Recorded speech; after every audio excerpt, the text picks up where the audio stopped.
Welcome to Omaha, Nebraska, and the Men's College World Series, where it's win or go home between number 7 Alabama, here for the first time since 1999, and number 6 Texas, who's been here almost as often as they've missed it. 39 trips to Omaha. You're watching the NCAA Men's College World Series, presented by Capital One.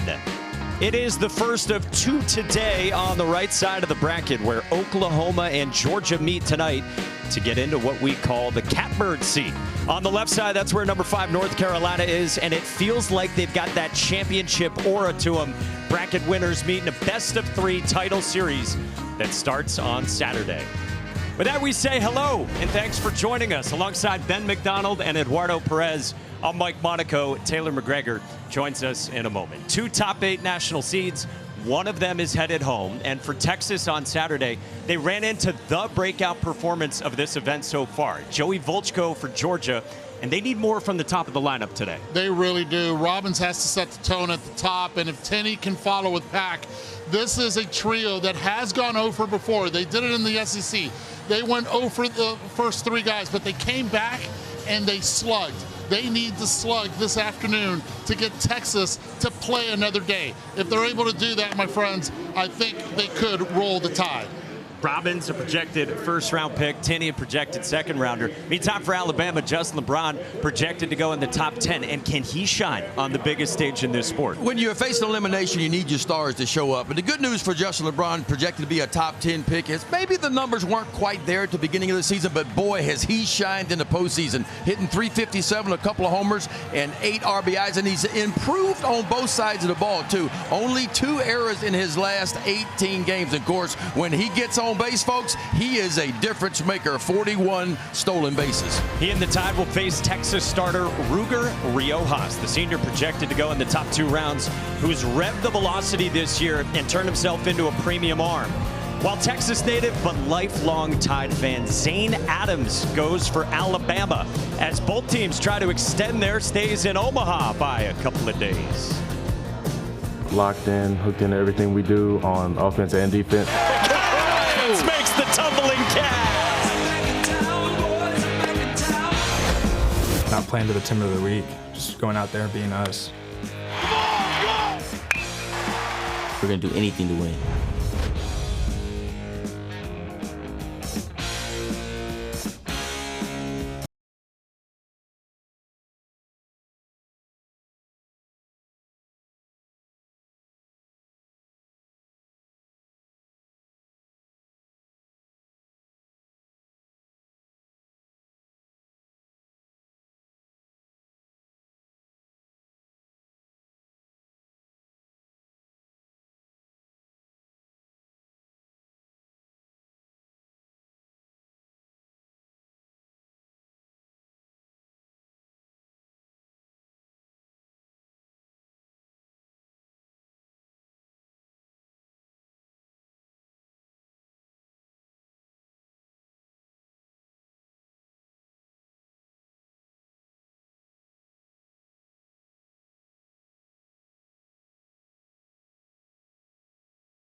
Back to Omaha, we have Texas and Alabama in an elimination game on this Monday afternoon. Texas head coach Jim Schlossnagle is considered one of the great college baseball coaches. He's been to Omaha 8 times in his career with 3 different programs, 7 times since 2014, which is the most by any coach during that span. But the one thing he's yet to achieve is win a national championship. And he's hopeful in year 2 at Texas, he can finally get it done. Every recruiting class since 1996 has played in Omaha at least once. And had we not made it this year, I think that may have been broken. Definitely don't want to be the coach that allows that to happen. It's hard to play for the University of Texas. The expectation in all sport is to win the national championship. This is where, we call home for baseball. And we've kind of drifted away from that winning tradition. We're expected to be here by our fans and by the university, and we're super grateful to be here, but we got business to take care of. Texas, a historic program, but they have not won since 2005. And of course, Mike, they're facing elimination here today. Sure are, Taylor. They've been here 39 times. They've only missed this event 40 times. It's just staggering for the Longhorns program. Going up against Alabama, and the Alabama batting order is brought to you by Capital One. We told you about Justin LeBron, but Eddie, for you, just like you said with Texas, it's got to start at the top for Bama. Yeah, it's got to start at the top. And Bryce Fowler, he's Alabama's engine. When he gets on base, the entire offense seems to come alive. That's exactly what they need from the top guy, their left-handed hitting leadoff hitter. Boy, and I tell you, this Alabama offense will have their hands full today against Ruger Riojas, the 6-foot senior right-handed pitcher. Fastball velocity is up and ERA is down this year.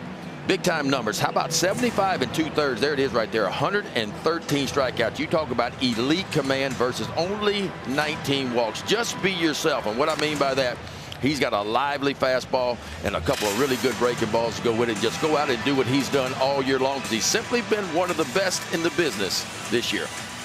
65th on our ESPN MLB draft rankings, and Schloss was saying to us this morning, Ruger Riojas, with that velo up this year, he's pitched his way into being a second-round draft pick. Yeah, I mean, his nickname is Pred, and that is short for Predator, and what that means is he attacks the strike zone, and he has done it all year long. Alabama fell on Saturday against Oklahoma 9-zip. And so we were talking with Rob Vaughn this morning, and the third-year head coach for the Tide said, we got to get going early, because you don't want it to start to get even more into your hitters' heads that you've gone so long without scoring. Yeah, and I think all eyes are going to be on Fowler. He is that engine, but in the first inning alone, he came into this College World Series hitting .404. He needs to continue to keep that OPS up there, and he's one of those leadoff hitters that puts pressure on the defense immediately. Yeah, the first inning sets a tone for both of these teams, in my opinion. If you're Riojas, you want to go out and stack as eager. If you're Alabama, you want to go out and maybe put a number on the scoreboard early in this ball game. Ruger Riojas to Bryce Fowler. First pitch. Away we go with 95 poured in. And really interesting, Alabama decided not to take batting practice on the field. Texas did, but not Alabama. What's that tell you? Just tells you they've already played day games here. They felt comfortable. They wanted to keep their team loose. It was a day game Saturday in that shutout loss against Oklahoma, where Oklahoma freshman lefty Cord Rager was special. 7 innings, shutout ball, only 3 hits, 8 strikeouts, fewer than 90 pitches. Fowler's now 1-2. And that's where he wants that fastball, and that's where it plays the best for a lot of different reasons. One, if you watch the arm slot, it's a little bit different. It's away from his body as most as anybody in college baseball. And because he's a shorter pitcher at 6 foot tall, that ball's got that really good carry through the zone. So he wants to be right up top shelf with it. The big story this year for Ruger Riojas is that increased velocity. He averaged 93 last year. He's averaged 95 this year, and he's looked good so far in the NCAA tournament after he dealt with a shoulder problem down the stretch. Paints at 96 to start with a K. And that's how you want to get started. And boy, can he rack up the strikeouts too. 113 of them on the year coming in, make it 114 now. He loves that fastball about 45% of the time. And he wants to establish fastball early and then get to the off-speed stuff. Man, it looks like he was sitting some off-speed stuff right there. That was fastball right down the middle. So now Justin LeBron from Miramar, Florida. 1 for 4 Saturday against Oklahoma with a hard hit single up the middle. This year's been the lowest OPS of his career. 3 years as a starter for the Tide. Outstanding freshman season. And an excellent sophomore season last year, where he had 18 home runs, 72 RBIs. And look, he's dealt with a lot of expectations and pressure this year, Rob Vaughn was saying to us. Yeah, well, look, we see this all the time from guys that are going to be early picks. And when you're projected, then you try to do a little bit more than what you're really capable of doing. And Justin LeBron got off to a little bit of a slow start. But the good news for Alabama is he's been really good as of late. How about that? 2 breaking balls in the zone, both of them for strikes. One looking and one swinging. Out of about 8 pitches that Ruger Riojas has. Yeah, and Riojas, he's going to change arm slots. He's going to drop down. He'll throw that little sweeper from a lot lower arm slot, that 2-seam fastball from out there, too.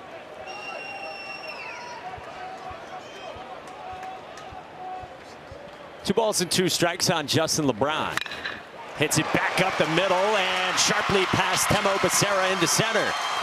Man, I tell you, Justin LeBron, man, when I think of him and I look at him, I think toolsy. Because there's not many guys that have the hand speed that he has to go up. Watch where this ball is now. It's right where Riojas wants it. It's top shelf. It's not even a strike, but look how he goes up to the top of it and just flattens out his swing and hits it right back from whence it came for a single. It's effortless, and one of the big reasons he doesn't drop his hands. He doesn't have a hitch.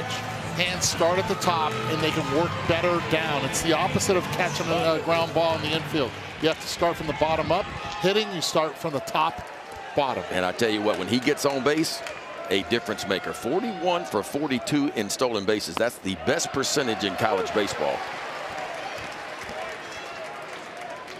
Man aboard for Brady Neal, senior catcher who started his career at LSU in the 3 spot. Along with Bryce Fowler, probably the most consistent bats for Rob Vaughn.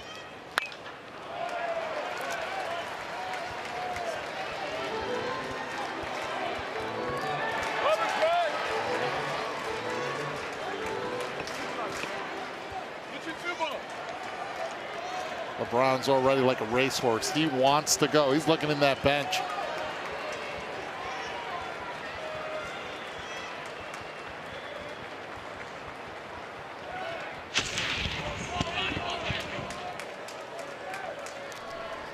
I asked Justin LeBron about his favorite tool in his toolbox, and he said his speed. One, because it never takes a day off, but also he likes to create chaos, and that's exactly what he does on the bases, and you're seeing it play out a little bit right now. And it's interesting the lead that he has. Swing and a miss. Nice job by Riojas pulling the string. You look at Riojas, man, he's got 4 pitches, 3 of which are above average whiff rates, and that was the changeup there. And his changeup, folks, 48% swing and miss. D1 average about 33%. That one pulling the string on him, swinging over it.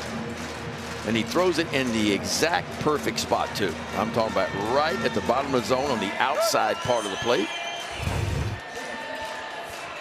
Guys, let's go to LeBron real quick with the lead. His right foot is in front of the left one. You rarely see that with a runner leading off. It's usually the other way around. Left one a little bit more in front than the right one. You're saying normally it's left foot in front of right. Normally it's left in front because it clears the hips and it clears that left foot for that first step to be able to be taken when you're going to steal a base. So are you saying it's even harder for LeBron to take off? Yeah, it's really interesting. It's harder if you look at it in this standpoint. He bluffs, and Jason Torres is down 0-2. Because he puts it up and puts it down, the right foot, before he takes off. He has to stay low to the ground.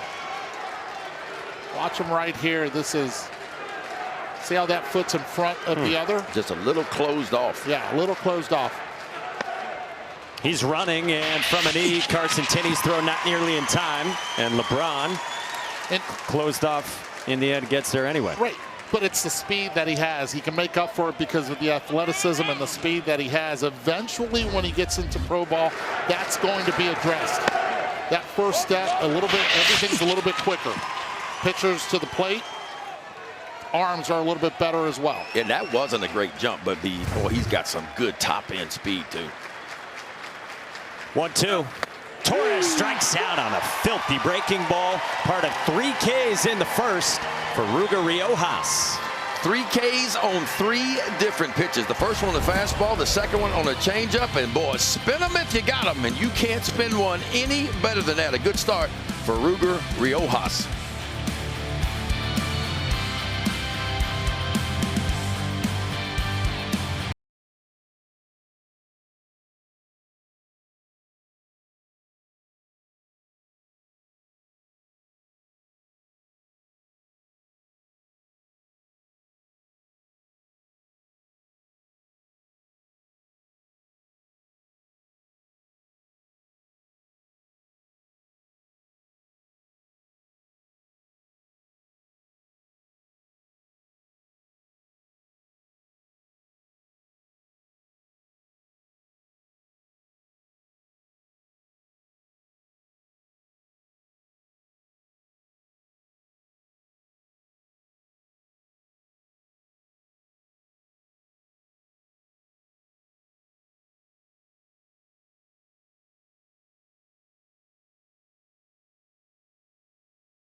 Per Omaha tradition, when a team is eliminated, its flag is lowered to half-staff as the kickoff of summer and a warm-up to July 4th.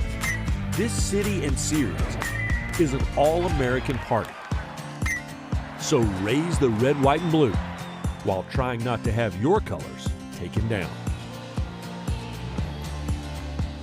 We will lower one more today, a day after Flag Day in Omaha, Nebraska, as we fly you back into Charles Schwab Field. The Texas batting order is brought to you by Capital One.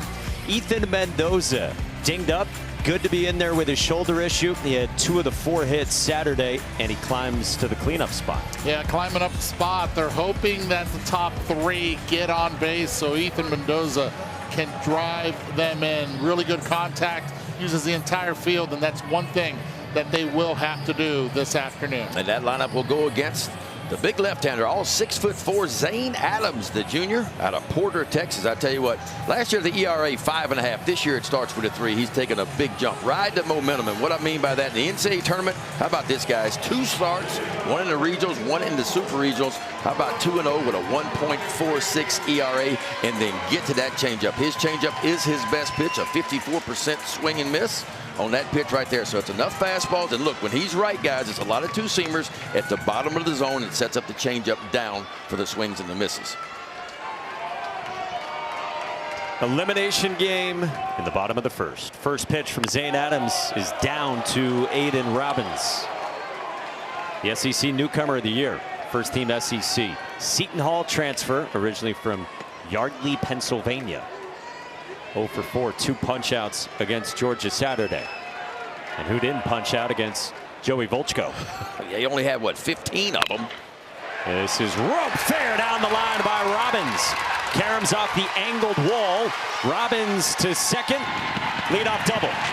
Yeah, they're not too happy when they go over in the previous game. The top of the order is expected to slug and immediately gets on second base with a double. This pitch up in the zone when you're coming over the top and you're able to turn on it like that, keep it fair, setting the tone early. Robbins is that dude to be able to do it.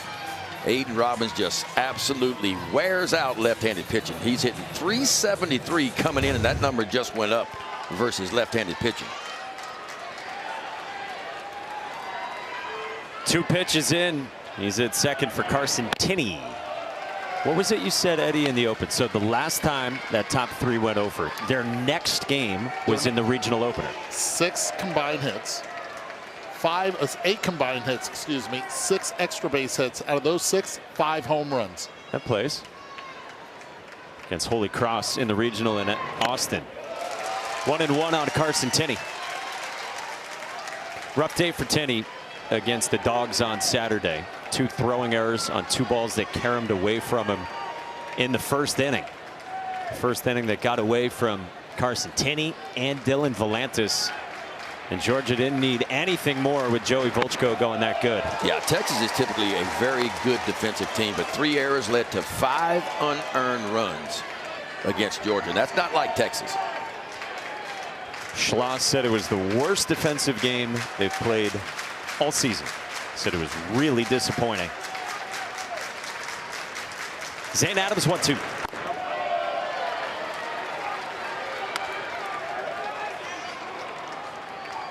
Now, Zane Adams faced Texas back during the regular season. He was really good. 6 shutout innings with 7 strikeouts. 2-2. Tenney hits it foul. And with 2 strikes, no intentions whatsoever of trying to move the runner. We're going to do it, trade places with him. Early in the game, you want to be able to slug. Right now, just hit it where it's pitched. If it's pitched on the inside part, go ahead. Drive him in on the pull side. 2-2. Wow, just missed it 95. Maybe in? It was in. I mean, he threw that ball to Zane Adams exactly where he wanted to throw it. Did not get the call.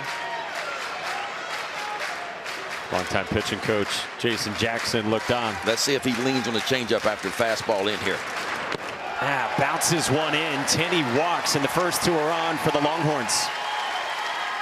And there's an advantage with the Longhorns in both. They've seen him before. They've seen him on the mound before.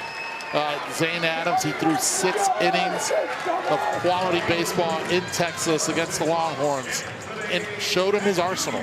The fastball, the changeup, the slider, and also the curve. And if you're Zane Adams, you want to attack early because we know about this Texas offense and the way Jim Schlossnagle teaches his offense. They see a lot of pitches per plate appearance, and they only swing at the first pitch 19% of the time. So if you know that as a pitcher, I'm pumping in strike one. I'm pumping in strike one, and that's exactly what Joey Volchko did. Joey Volchko, 74% first pitch strikes against Texas because he knew they're a very patient team, and he just put them on defense right away. And if you're Zane Adams, I think you want to have that same approach. Anthony Pack Jr. is ahead in the count 2-0, the SEC Freshman of the Year.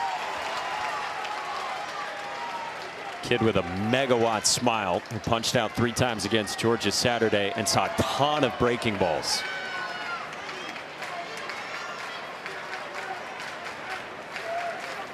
(2-0) is a glove side strike. Not the pitch he was looking for. The front hip tells it the story. He was looking middle in. Instead, fastball on the outside corner. Really good take. Joey Volchko was ripping his slider at 89 miles an hour and then dropping in the curveball too against lefties like Pack. 2-2.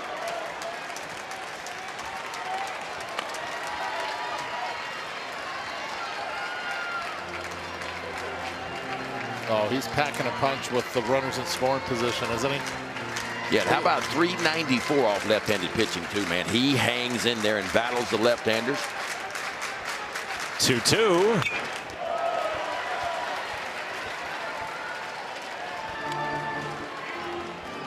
Anthony Pack just kind of gets his toes up on the plate, man, and he just looks for the ball middle away. He crowds the plate.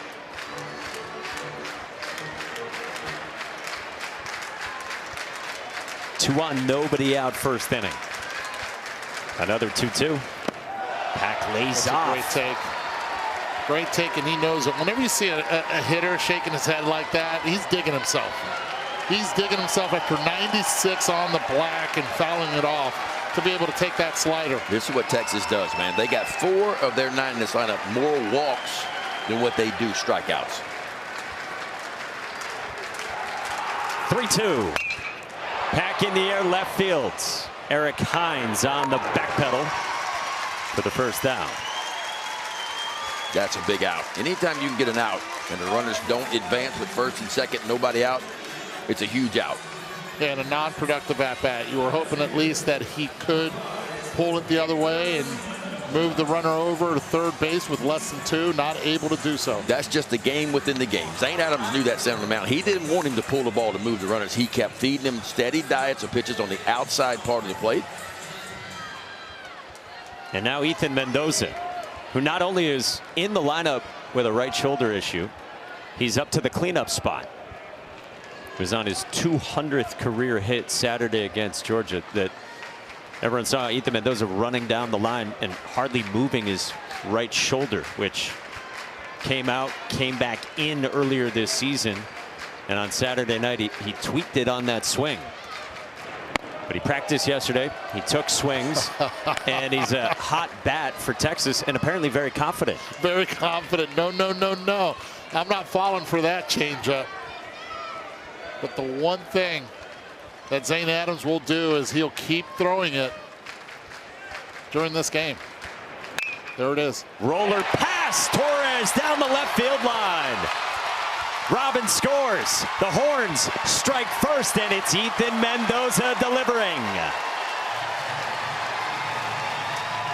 Looked like a little bit of an elevated changeup to me. We talk about Zane Adams and where he's going to have success. His success is going to come from being down in the bottom part of the strike zone. Hey, watch the adjustment right here with Mendoza. First pitch he sees it, takes. He's like, no, you're going to have to elevate for me to hit it. So he does. And when he does, exit velocity plays on this one and gets it past the infield, but he's on it, puts that leg down, and is able again to pull it and keep it fair and drive himself a run. Texas on the board early. Ruger Riojas, your thoughts? Good start to this one. 2 hits plus a walk in the first 4. And so that prompts a visit from the pitching coach, Jason Jackson.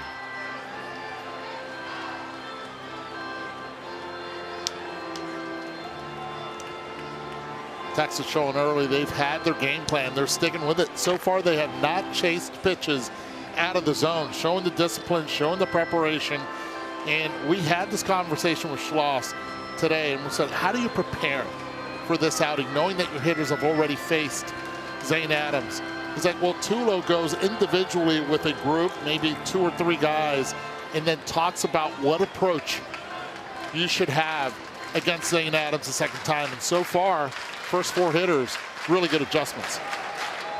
Tulo's got the nice shades on. And it's second and third for Adrian Rodriguez. Shortstop in the 5 spot, who's maybe played as good as anyone on Texas's roster in the postseason. Left on left because of his hand injury. And that's ball 1, just missed down. Jim Schlossnagle said to us today, Adrian Rodriguez is still a superstar, but playing with a bad hand, as everyone knows that follows Texas for the last year and a half, still views him as a potential first rounder. Rolls this one past Vaughn into right field. Tinian Mendoza score. A-Rod does it again. Fast start for Texas. Looks like the old school Carolina basketball offense here, you know, playing the 4 corners. Because they've been hitting it in the corners. They lead it off with a double, and then this is, again, the 3rd double of the inning. 2nd double of the inning, excuse me, for Texas, being able to hit it down the line, just keeping it fair, just aggressive when it comes to the off-speed stuff, and looking for the ball up as well.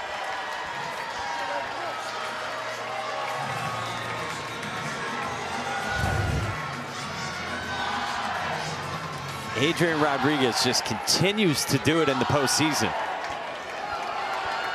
And now Temo Becerra. First pitch swinging, pops it up foul. I think it's real interesting too, because you guys were talking about it earlier. Ben said it. Texas, we all know under Schloss, super patient offense. But Rob Vaughn said to us today, and Jason Jackson said this too, Texas was actually a little bit more aggressive against Adams and then Tyler Fay, the Friday starter for Alabama, when they met a couple months ago. And look, I don't mind a team being aggressive if I'm on the bump. I just know that I got to make quality pitches in order to get them out. Because if you get a very aggressive team, that's a good thing in my opinion, because maybe you can create some early contact, keep your pitch count down, and work deeper into ball games. But you got to know you got to make pitches, quality pitches.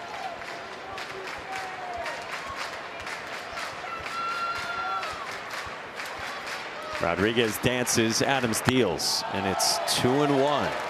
And they are taking a really good look at that changeup. They're picking it up real well, a lot better than they did earlier in the season in April. The 24th pitch of the first. Roller at third. Jason Torres hugging the line. Long throw for out number 2. And Rodriguez moves up 90. Nice play by Torres there. I love how he kind of got around that ball and got his momentum going towards first base a little bit.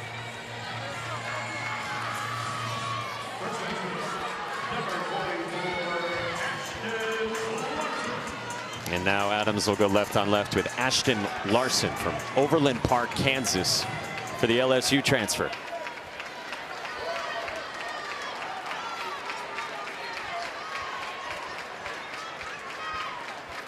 First pitch. Curls up and away to Ashton Larson. Zane Adams for Alabama, not quite sharp yet. And again, it's more the first inning blues, just trying to figure out what's working today.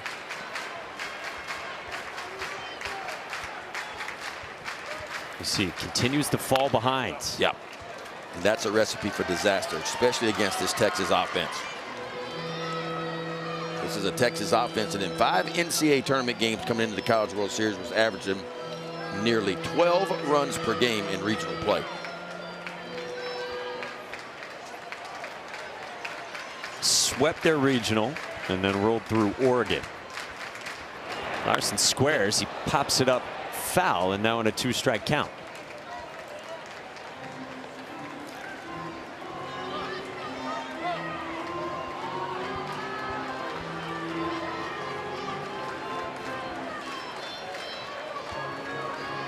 .45 wins for Jim Schlossnagel's team. 19-10 in the SEC. They're preseason number 3 in the country. Yeah, they had no problem adjusting to the SEC. In Schloss's first year for Texas, they won the Southeastern Conference regular season title, finished 2nd this year. Cut and a miss. Adams fans Larson, but Texas sends 7 to the plate and hangs 3 on Zane Adams. Yeah, I'll tell you what, Texas took advantage of some opportunities against Zane Adams. He left some balls up in the zone. They made him pay for it. They may have been shut out their last time out, but 3 on the scoreboard early for the Horns.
The NCAA Men's College World Series is presented by Capital One.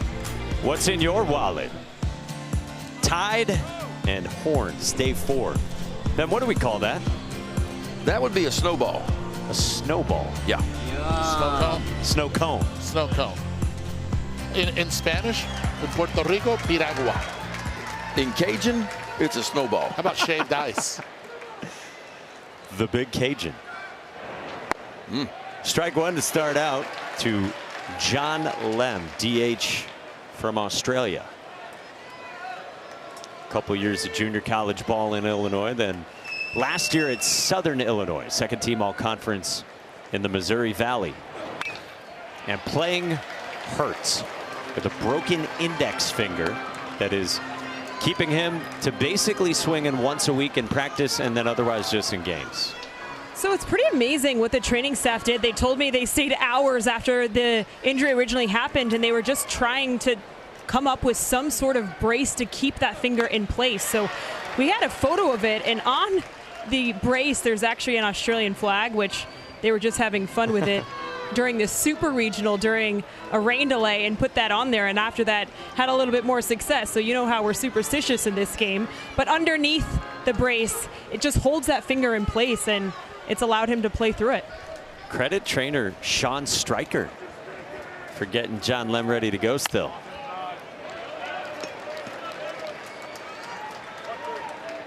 Eddie, what's more important for a hitter? What's more important for a hitter? Yeah, is it the top hand or the bottom hand? Which one, if you got to have one injured, which one would be the worst one to have injured? Top hand or bottom hand? Bottom hand would be the worst. Okay. And one of the big reasons is you want to be able to pull through with the bottom hand. The top hand, you tend to be able to release at some point, so you're okay with it. But the bottom hand, in my opinion, and I've broken a finger in the past with the top hand, the index finger, better said the ring finger, you can at least keep it off the bat. But the bottom hand, man, that's one that you need all 5 digits. And again, it is bottom right hand. Broken right index finger for John Lem. Tough circumstances to break it, too. Up 21-3. Foul ball off the finger.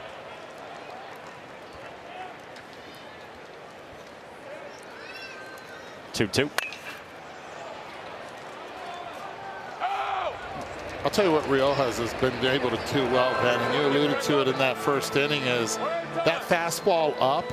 He raises the eye level to the guys, and then the secondary stuff he's been able to land down low. And as a hitter, that is so difficult to be able to manage and notice the speed, the velocity, because it's at 95, and then he pulls the string on you down low. Yeah, he sets up the off-speed pitches by going up there with the fastball. Then he comes out of the same one, and he'll drop that overhand curveball in there. He's got a cutter, too. What doesn't he have? Got a little bit of everything for you, and a lot of different arm angles. He'll hesitate over the top of the rubber. He'll pause a little bit, trying to get the timing off. He's bouncing up and down there. He's enjoying it.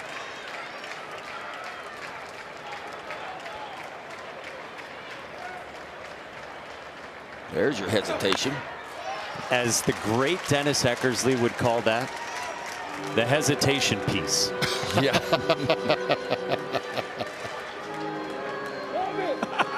Okay, you got the hair, you got the mustache. I'm with you here. 10th pitch of the plate appearance to start the second. And just up. Oh, man, he Riojas, wanted it. yeah, he kind of bounced off the back of the rubber right there. He thought he had another punch out. He thought it was punch out number 4. And it could have been. Pretty good at bat here. Got down 0-2, did Lem. Worked it all the way back to 3-2. The 11th pitch is outside. Boy, that could be a little momentum shift for Alabama. And it's a well-needed at-bat as well, especially after the bottom half of the first inning, that you can get a quality at-bat like that. Being able to lay off some tough pitches, fouling off some tough one as well. And oh, by the way, let's increase his pitch count while we're at it. John Lem's the guy who sees the most pitches per plate appearance among Alabama's regulars in the lineup. And so he's on for the powerful and talented freshman from Tuscaloosa, Eric Hines. Always dreamt of playing for the Tide. Went to American Christian. And he has prodigious power. Yeah, it's one of those guys that the batting average doesn't impress you. But don't look to the right, because the home runs and the runs driven in do, and the slug. Wind blowing right to left. We asked Eric Hines the other day, what's the farthest ball you've ever hit? And he lit up. He's got a big old smile. He said it was earlier this season against Oklahoma in Norman. He said they have a huge scoreboard in left center field. He said it's far behind a good ways.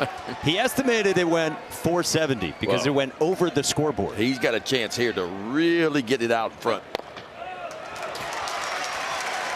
Didn't go with the fastball either. That's what Riojas will do. He'll use that cut fastball to kind of climb back in the count from time to time. He'll throw a lot behind in the count.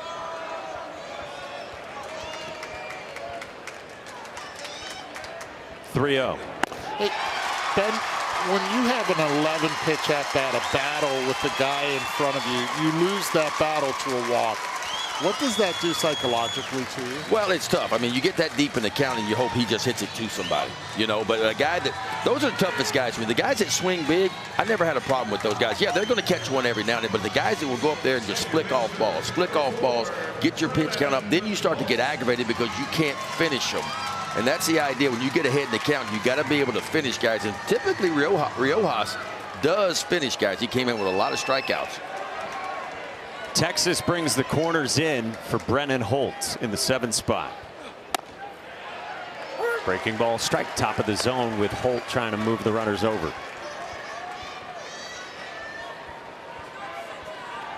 Talk to Bama and they're like, Brennan, what he does is he fundamentally plays the game well offensively, trying to keep the line moving. This one up the line and it goes foul, so 0-2 on Brennan Holt. I don't understand why he just didn't try to bunt it to third base. It's a lot easier. It's actually where you're supposed to bunt the ball with runners at first and second. Force the third baseman to make the play, vacate the position, and move the runners over. You're asking for trouble when you bunt it to first, especially with a left-handed first baseman. Well, this is so similar for Brennan Holt to Saturday against Oklahoma. He couldn't get a bunt down at one point, and the Alabama staff felt like that was a gut punch after they got the 2 leadoff guys on that inning against Cord Rager. Rope to first, and it turns into 2. Wow.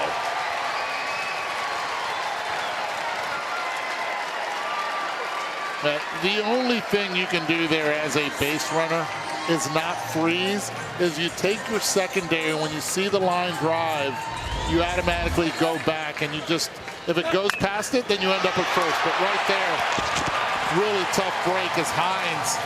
He's thinking, let me get to third base, a little too late. Yeah. I mean, that's not a bad read. You can't do, you get your secondary lead, you're out. You're just out. It's just like when Holt bounced into a 3-6-3 double play in the 5th inning Saturday. And now Luke Vaughn, first pitch swinging foul. And you're right, it's the inability of being able to get the ball down. If you sacrifice right there, now you put a little bit more pressure on Riojas to be able to perform and throw some high leverage pitches. Again, Rob Vaughn had said to us this morning, important to get off to a good start. And you get these 2 walks to start the 2nd, and then a line out at Ashton Larson into 2. Vaughn to left and shallow. Anthony Pack Jr. cannot get there. Lem scores, and Alabama's on the board. Usually when you see these hits, we don't go to it, but I am. 71-mile-per-hour exit velocity. It's a little harder. It's a fly ball to left field. Hits it off the end of the bat, caught out in front. Defense respecting the ballpark and the wind. No chance right there to be able to make the play in left field. And they're able to get a run across the board with 2 outs. A huge run to at least get closer and chip it to a 2-run deficit.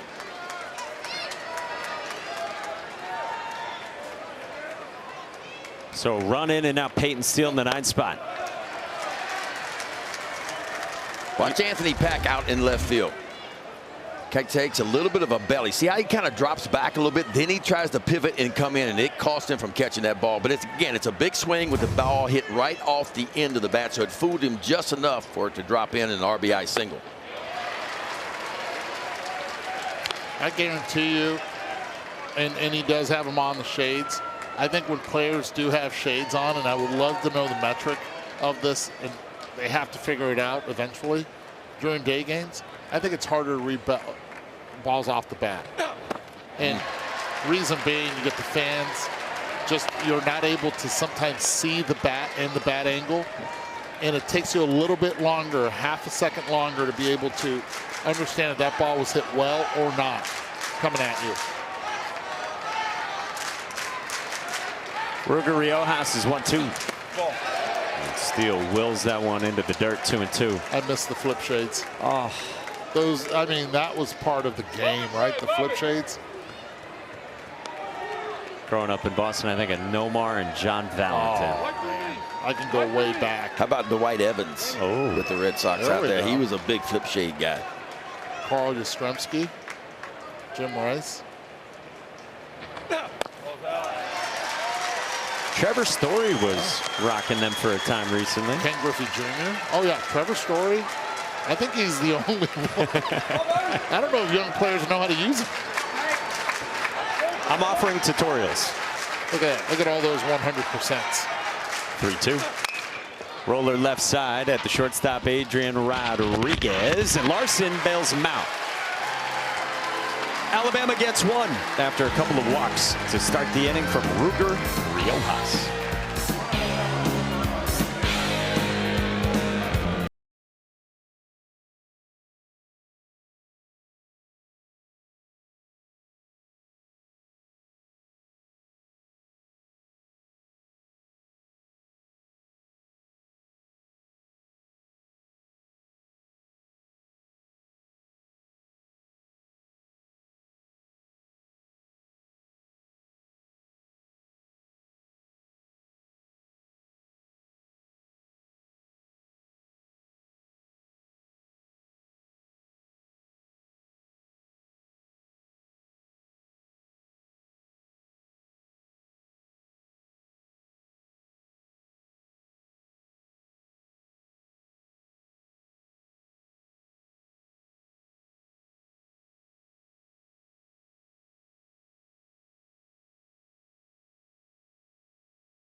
Day 4 at the Men's College World Series in Omaha.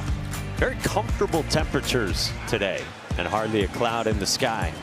Yeah, a little bit different wind today. Kind of blowing across right to left. It will favor the right-handed hitters. They get it up in the air to the pool side, and the left-handers get it up in the air, kind of ride the wind to the backside of the field. And I asked a few of the Omaha citizens around the ballpark, and I said, have you ever remembered weather being like this? And they said, yeah.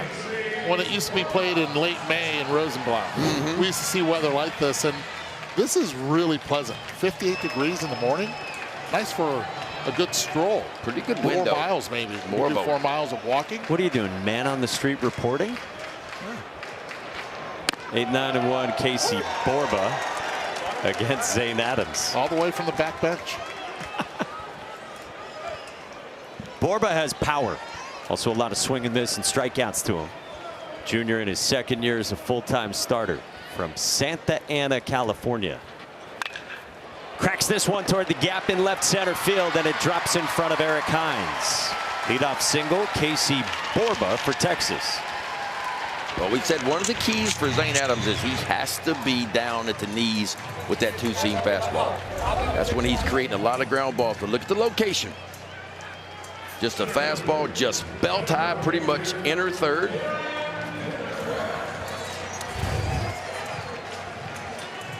Alabama struggled against Oklahoma in game 1 for them trying to get the first out of each inning. First inning, they weren't able to do it. Robbins gets on right now.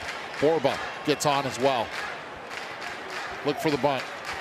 From Darian Pendergrass, fifth-year senior, and that's one of his key roles offensively in this lineup. College of Charleston transfer. 2 years there, 2 years at Spartanburg Methodist, which at the time was a junior college program. It's now NAIA. Moving up on the box, see how close he is towards the pitcher to open up the field for the bunt. Part of the little things of the game. If you're standing too far in the box, you make it more difficult to be able to keep the bat head out in front and be able to give yourself more of an opportunity to keep the ball fair. How do you do it? Move towards the pitcher.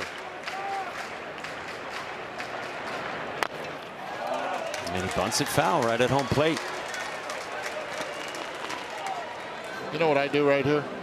I tell him to bunt again.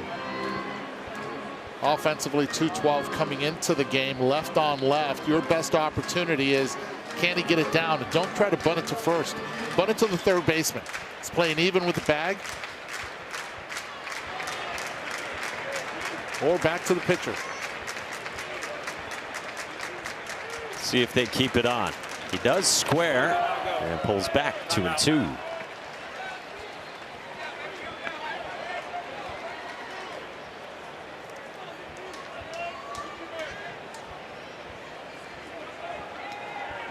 Only 8 hits all season for Darian Pendergrass, who has missed time with a couple different injuries, back and hamstring problems.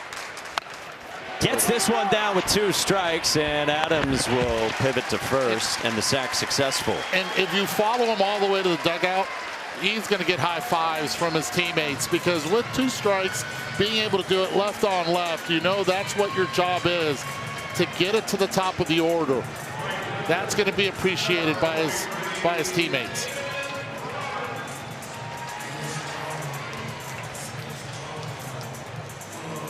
As promised. Dylan Valantis included. So it puts Borba at second for Aiden Robbins, the leadoff man who doubled his first time. And Texas all year long, y'all, I'm telling you, they've been a really good team hitting with runners in scoring position. I know they were 1 for 5 against Joey Volko, but for the season, they're hitting .321, puts them top 30 in baseball hitting with runners in scoring position.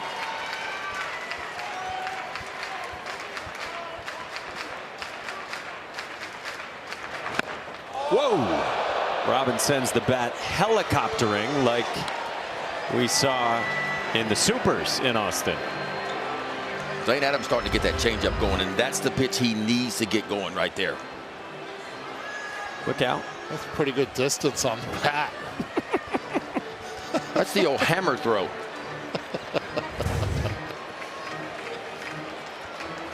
Better get you some stickum. Little Charlie Brown action right there. Not the first time Aiden Robbins has done that this year.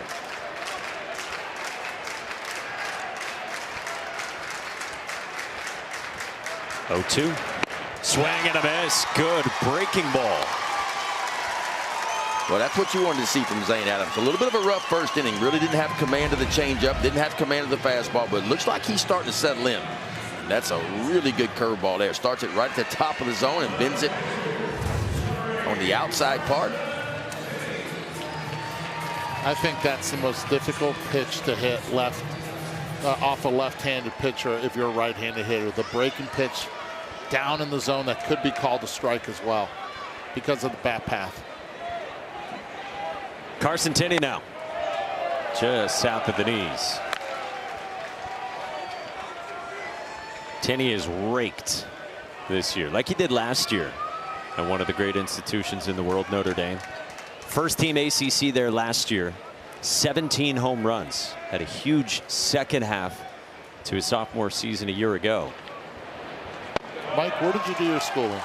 I went to the University of Notre Dame. Okay, I just wanted to make sure. The way he said it, I think it kind of tipped it off just a tad. And if you have a disagreement, we will not be hearing those arguments today. 2-0. How about that? 2-0 changeup? Yeah, he's getting it going now. And that's when he's at his best right there. 2-seam fastball in. He likes to speed those bats up, and he likes to get to his changeup down.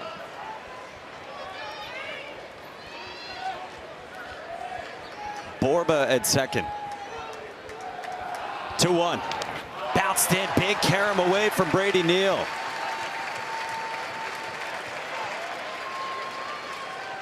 All right, so 2-0, he went changeup for a strike. Just spiked that curveball right there. Now does he go back to the changeup, or will he throw that fastball?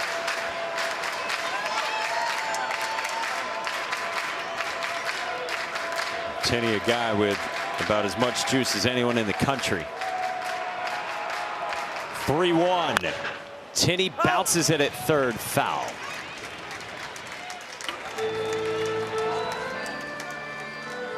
The progression for Carson Tenney. Was telling us the other day he was a late bloomer. His only offer coming out of high school was to Notre Dame from Link Jarrett.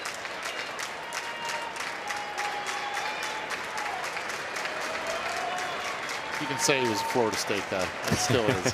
You can go there if you want. 3-2. Wow. Tenney jammed. That's a good pitch right there. Fastball in. What does he go to off of it? Well, the changeup's been a lot better. If he can get that changeup down and away, he may get the swing and miss or just a weak ground ball to the left side. But typically after fastball in, it's going to be changeup to the outside part.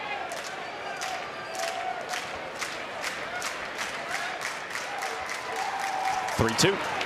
Down. And Tenney works the walk to put him at the corners for Anthony Pack Jr. 2 walks for Tenney against Adams. And Anthony Pack Jr. is not the guy you want to face in these situations. One, he's hitting .394 off lefties. The other piece to it is he leads Texas with runners in scoring position too. He's hitting .412 with runners in scoring position. Yeah, and a tough guy to double up as well. So if he puts it in play, it will force the defense to make that play be a little bit more aggressive and probably having to charge the ball to be able to try to turn 2. Even though there's 2 outs, I'm sorry, excuse me. First pitch. Pack fouls it away. Pretty good plate appearance the first time for Anthony Pack. Ran it full and then flew out to left. This guy just mashed in the SEC. We told the SEC Freshman of the Year, 2nd team All-Conference from Lakewood, California. Perfect blend of confidence and humility. Schloss was telling us today. Did he go?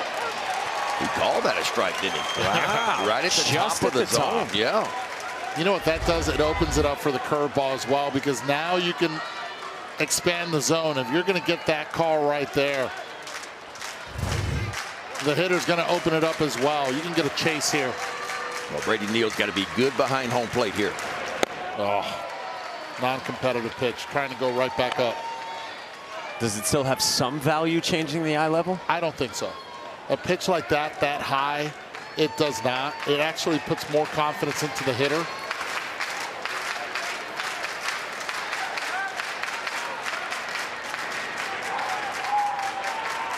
One-two. Pack, left field. Hines got a good jump, but it drops in front.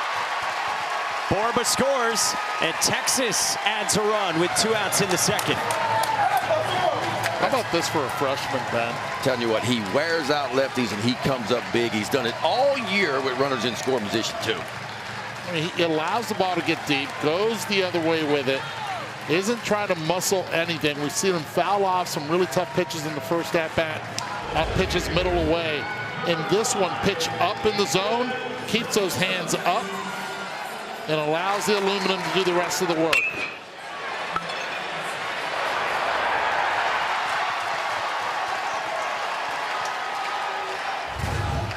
Two on Ethan Mendoza. Did Hines have a play on that, you think, or no? No, if he tries to go for it and he misses it, now you're asking for even more trouble. You could even open up the inning and get another run in. Mendoza had a run scoring double his first time.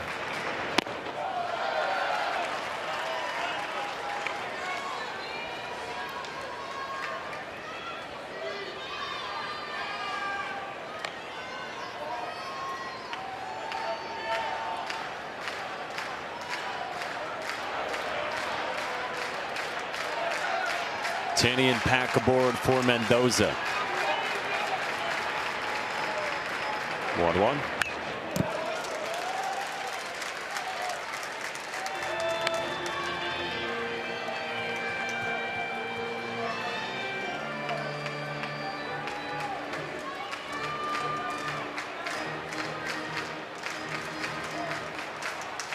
Three in the first for Texas. Alabama got on the board here in the top half of the second, and Texas just answered. 1-2. Hot shot right field, base hit. Ethan Mendoza again. Tenney to the plate. Steele's got a cannon. The throw is not in time. 5-1 Horns. Well, I love the approach from Texas right now. Using the backside of the field. Let that ball get deep, respecting the changeup. So you make sure you got enough bat left for it, but on time for the fastball as well. How about the top of the order so far? Being able to get it done, setting the tone, and then extending it. Pitch with 2 strikes. Yeah, he cleared his hips entirely, and he knew exactly where the positions were vacated there between the 3-4 hole. Excellent piece of hitting. A little late slide there from Carson Tenney. Hey now. And Ethan Mendoza keeps on doing it in the NCAA tournament. And action in the bullpen for Alabama. Hey, for the latest news, insight, and in-depth analysis from the 2026 Men's College World Series, go to NCAA.com, the official online home for all NCAA championships. Well, a little bit different offensively for Texas. Matt Heiberger is up for Alabama. Than what Texas had on Saturday against Joey Volchko, who really for the last couple days has been the talk of this place. Rightfully so. You walk one. How many did he strike out? 15. 15 strikeouts. And look, didn't allow an earned run. He gave up 1 run. It was an unearned run. Only 4 hits, 1 walk, and 15 punch-outs in 114 pitches. And the domination came not only from the bottom of the order, but from the top of the order, the 1 through 4. 15 at-bats, 11 strikeouts. I'm telling you, Georgia pitching is better than what the numbers are saying because of the ballpark they play in. True. They play in a very, everybody looks at them and go, oh, they can hit, and they can hit. Don't get me wrong. But I think they're a much better pitching staff than what the numbers say. Adrian Rodriguez went around 0-1 after the mound visit from Jason Jackson. Rodriguez rolling, 2-run double down the right field line his first time back in the first inning after 2 hits against Georgia and Joey Volchko on Saturday. He had a nice 2-strike knock into right field. He golfed the breaking ball, and then he attacked Volchko early later on. Singled into center. Serves this one into left center field with Fowler and Hines converging, and it rolls toward the track. Pack and Mendoza score. Rodriguez to third, and A-Rod is red hot.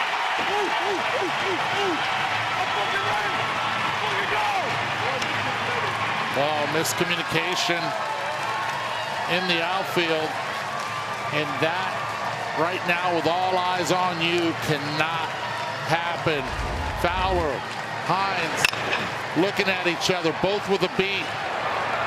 Fowler stops, Hines does as well, and the next thing you know, ball's right in between, and this inning continues, and now it's become a nightmare for Alabama.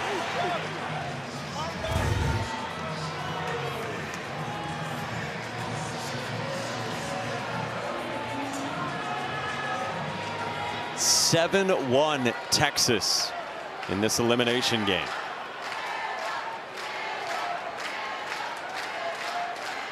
Now Temo Becerra. He grounded to third his first time. First pitch, changeup misses. I mean, they're just spitting on a lot of these changeups. Well, they're seeing it well. And they've done their scouting report, and the takes are the ones that are scary here. Not so much the swing, because that changeup is nasty, but the takes, here's another one.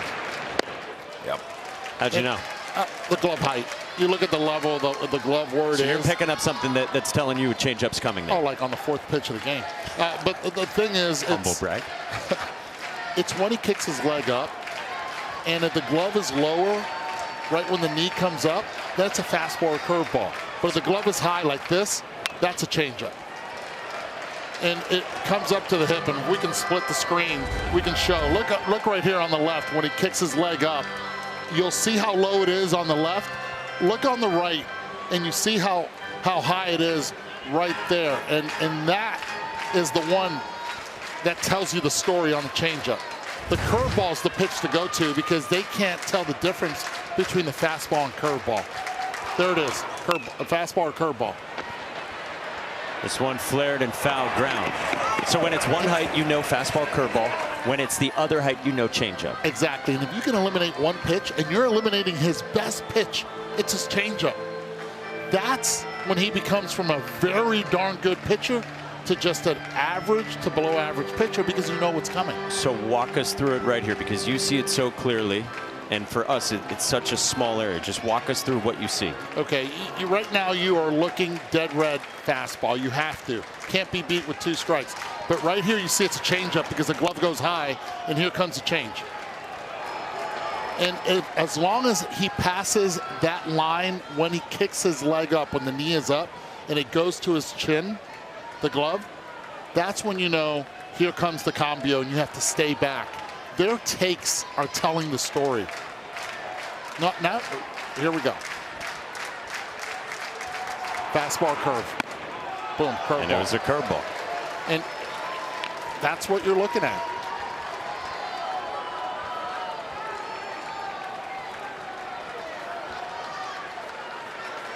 Kind of scary, isn't it? Yeah. One more time, walk us through it. All right, as soon as that glove goes down, then when it comes up, fastball in. Now he sped him up. And he can throw the changeup or fastball at any count. That's what makes him really good. But what would make him better is if he didn't tip. There's no time for Texas to relay it to hitters, but if they're on, right, that's what I'm saying. But if they're onto it, the hitter can see it. Oh, absolutely. This is all on the hitter. Change up again. Boom. And that's why the takes look so confident. Very confident. That's what tells you the story. That's why earlier on you saw the hitters take a pitch. If I'm not mistaken, it was Becerra, and he just took it. Look how relaxed the take is right here. The glove is up, it's high. He already knows it's a changeup. He's waiting for it. He's like, it's out of play. Hip doesn't even fly. And it's an adjustment that they've made from breaking down film is what it is. Because the first time, obviously, Adams faced Texas early in the year, he went 6 shutout innings against them. 100%. He dominated them, but they broke the film down and they picked up something during the film. And they have put up 7 on Zane Adams and Alabama with only 2 outs in the bottom of the second.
Back in Omaha, Zane Adams out of this game, the starter for Alabama, who has spent 3 years as a starter for the Tide.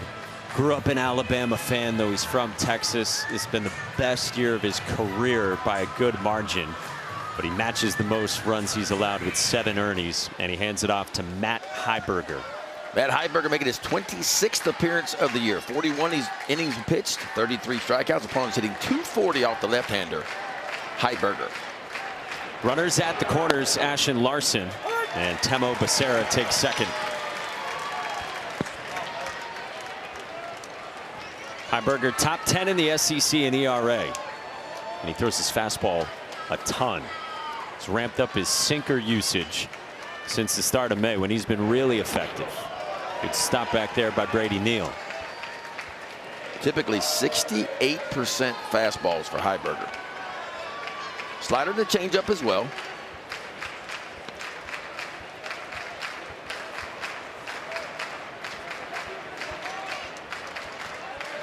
One. Larson pops it up, foul ground. Long way to go. Jason Torres toward the tarp and just over the railing. Eddie, it was a great pickup by you on changeup compared to fastball or curveball.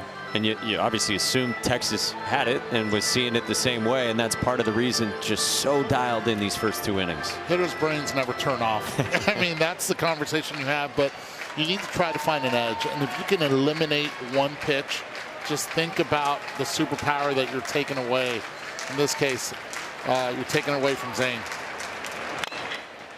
Bouncer left side. Justin LeBron gets rid of it to end the inning. Texas scored 3 in the first. They had 4 more in the second. They're trying to stick around here in Omaha.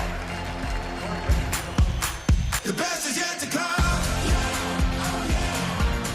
The best is yet to come. The best is yet to come.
Back in Omaha on a rocky start for number 7 Alabama. Rob Vaughn just met with his team, and we check in with Taylor.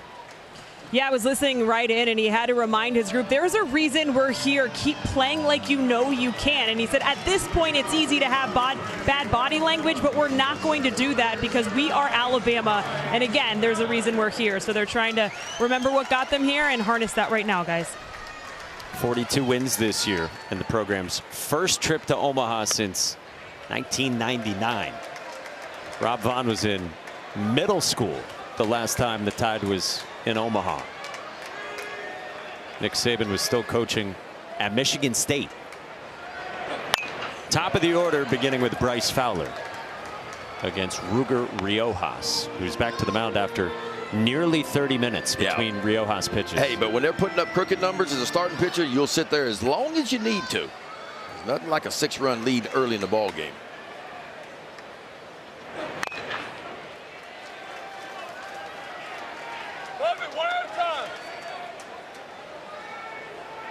2:46 Eastern was his last pitch in the second. Now 3:15 Eastern, if you don't have your watch handy. 2-2.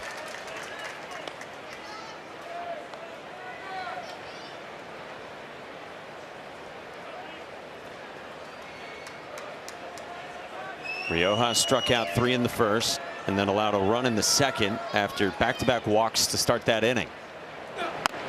Full count here on Bryce Fowler. So if you're Bama, you just want to chip away. Second time through, and you've had some pretty good-looking at-bats against Riojas. They just need base runners. They got to figure out ways to get on the bases, and then hopefully a big blow to get them back in the ball game. Fowler pulls one into right field through the shift. A leadoff base hit in the third inning for the tie. I'll take it at the 3-2, and then being able to stay on that pitch using the legs. And that's what Fowler has done all season long. It's being able to be that catalyst at the top of the order. Little spin coming back into the zone, just going down and getting it. The shift on, it does not matter. He found a hole through it.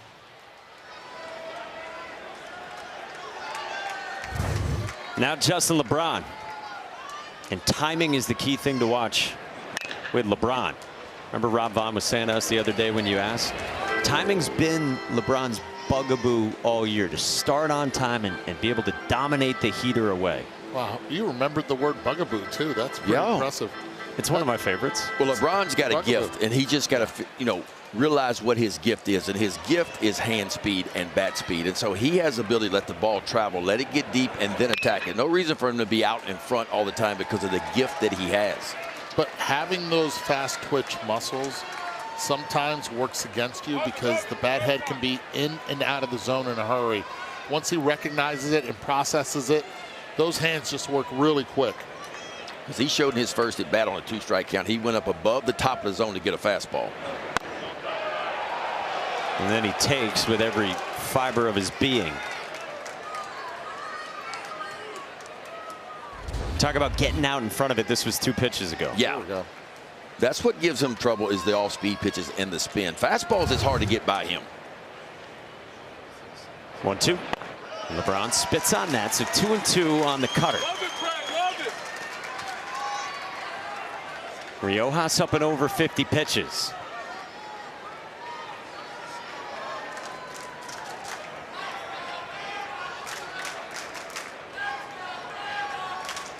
Two. Full count again, this time on LeBron.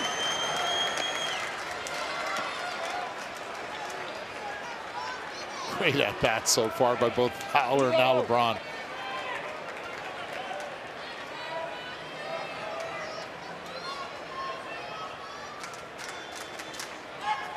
Three-two. Hit left side, scooped up by Borba, got the force the turn, not nearly in time to get the speedy LeBron. Went after him with the number 1, 3-2. He says, here we go. I'm not trying any trickery. If he can hit it, you can hit it. He did, and he let his defense work. Get one. That's all you're going to get with the speed of LeBron going down the bag.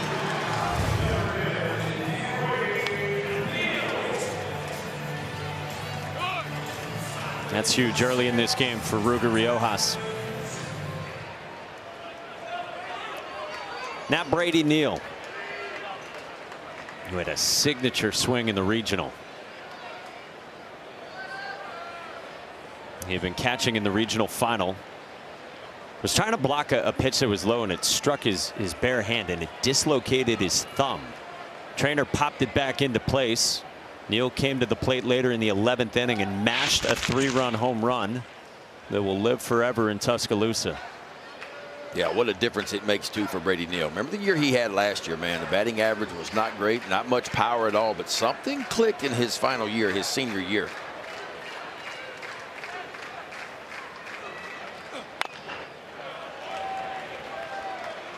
Rob Vaughn was saying to us that he just stopped putting so much pressure on himself.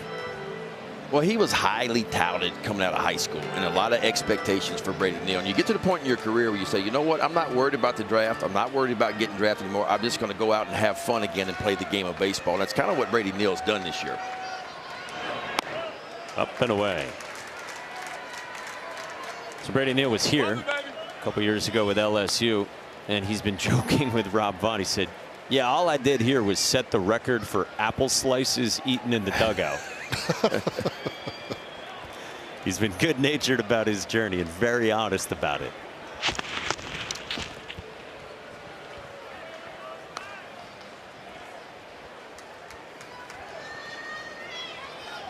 Talk about him being a hot prospect. This was when he was in high school playing against the likes of a Jackson Holiday. He went to the IMG Academy, was drafted by the Milwaukee Brewers out of high school, so there was a lot of expectation. And Becerra Rodriguez and a double play turn Taylor on the highly touted Brady Neal.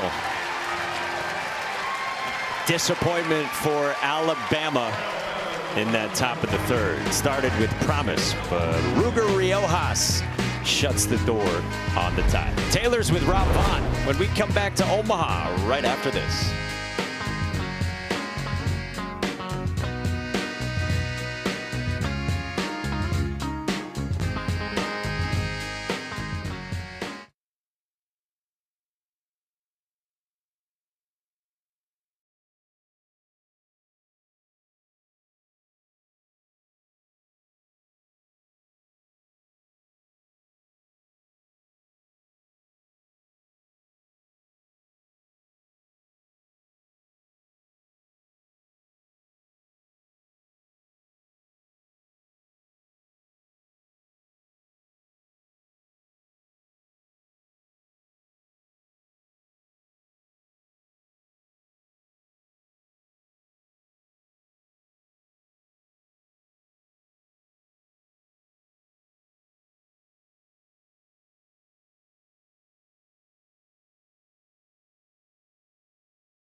Important for you to instill a message at that point.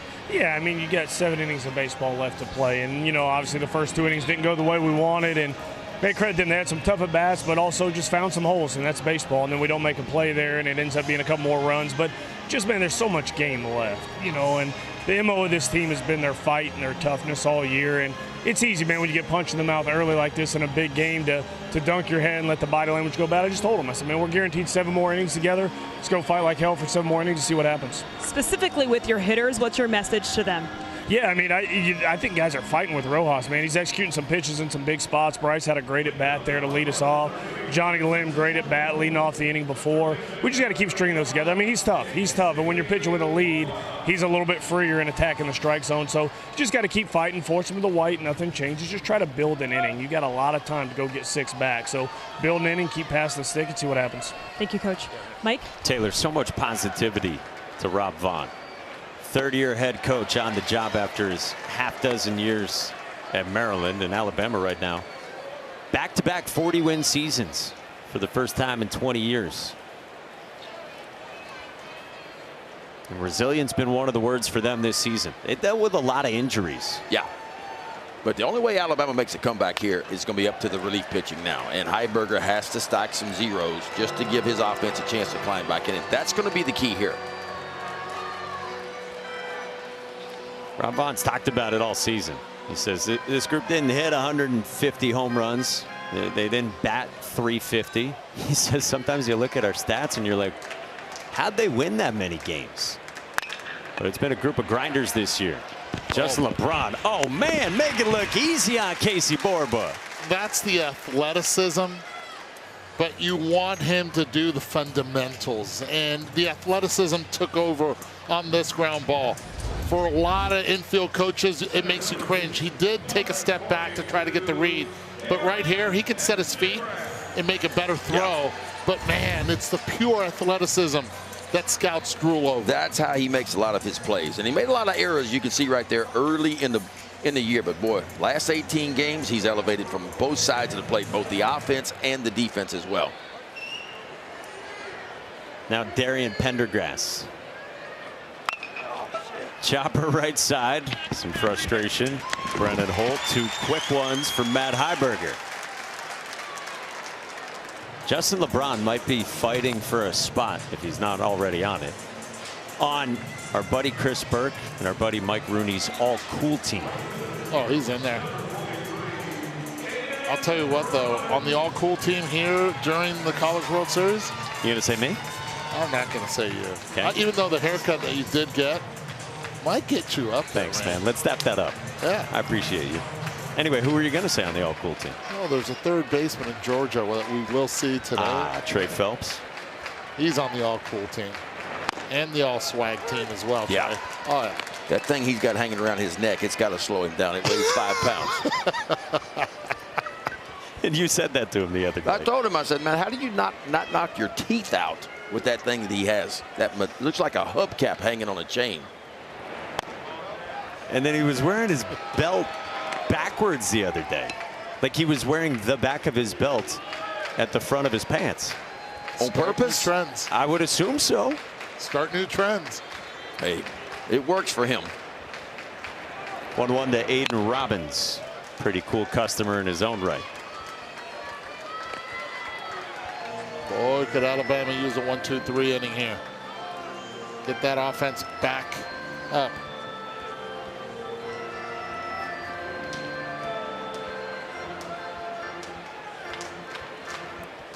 Matt Heiberger came on last inning. He's gotten 3 ground ball outs.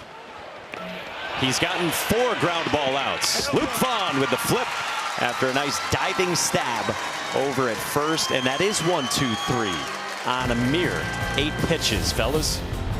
Yeah, how about Luke Vaughn here over at first base? Just dives, picks it up, and I mean a perfect feed to the pitcher, Heiberger, to get the tide off the field. Taylor with Jim Schlossnagle right after this.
Welcome back here to Omaha. Joined now with Texas head coach Jim Schlossnagle. You guys able to score a lot of runs early. What stood out to you about the offensive approach? Well, I mean, I thought we did a good job of just trying to get the ball up against Zane. We had some luck. You know, we had some ground balls that got through with some infielders playing in, and then had some balls fall in there with 2 outs in the last inning. With a lead like this, how does it impact the way you'll manage a game? You know, we'll keep playing baseball here for a while, and then if we get past the 5th inning, if we stretch it a little bit, maybe we'll try some things in the bullpen. But for now, you know, we respect Alabama too much to do anything. Ruger needs to throw more strikes and get the leadoff hitter out. That would be nice. That's always the key. Thanks, Coach. Mike? All right, Taylor.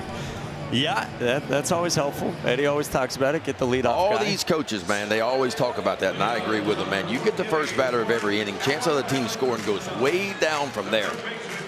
Strike 1 in the first out. You do that, your life as a head coach would be a lot simpler. And typically, Riojas gets better the second time through. First time through the lineup, they hit 302 off him. The second time through the lineup for the year, they're only hitting 168. So he starts to figure out what he has that day and starts to put it to use.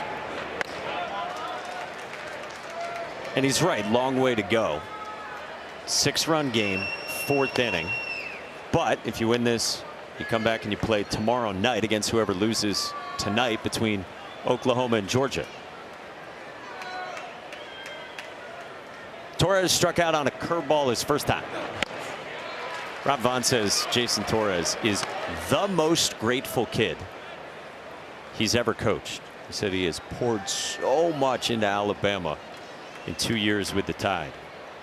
He said Torres has been ridden pretty hard at times on social media, but this kid just keeps coming back. He's like the forgotten run producer in the lineup. The average doesn't scream much at 234 right now, but the 51 runs driven in do.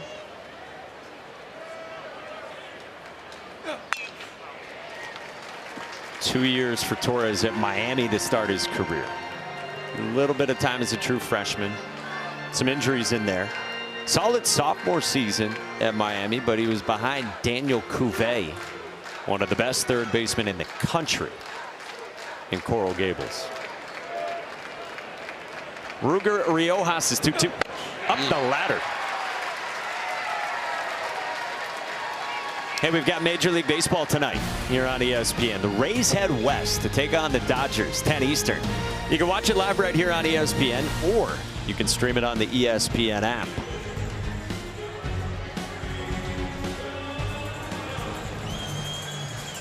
David Ross making his West Coast rounds in San Francisco the other day, now at LA tonight. Did you FaceTime him today too, or was that just yesterday? Oh, he tried to FaceTime me today. I got you, Rossi. Here's John Lem. He had that 11-pitch walk his first time leading off the second.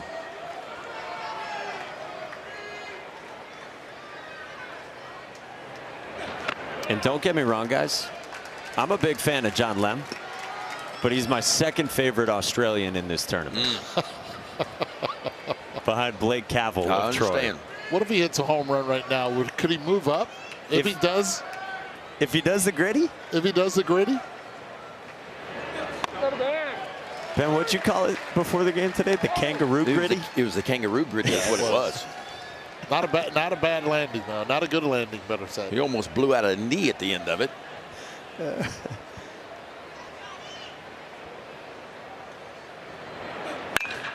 This is hit well by Lem. Right center field. And we need a gritty. Does he move up in the order right now? That pitch was hit. And these are the little things you have to do. You got to keep pecking away. Just think about this. He's doing it with a broken finger, and Australia on the board again here in the College World Series. Ooh, did a 1-2-3 though. Well, watch this. This breaking ball comes right back into the barrel. That's what you call a hanging breaking ball right there. And when it comes back into the barrel like that, you can forget about it. Lem's 10th long ball of the year, his 34th RBI, and the Tide get one back. I mean, that thing was pounded. Yes. 415. Right where lefties like it.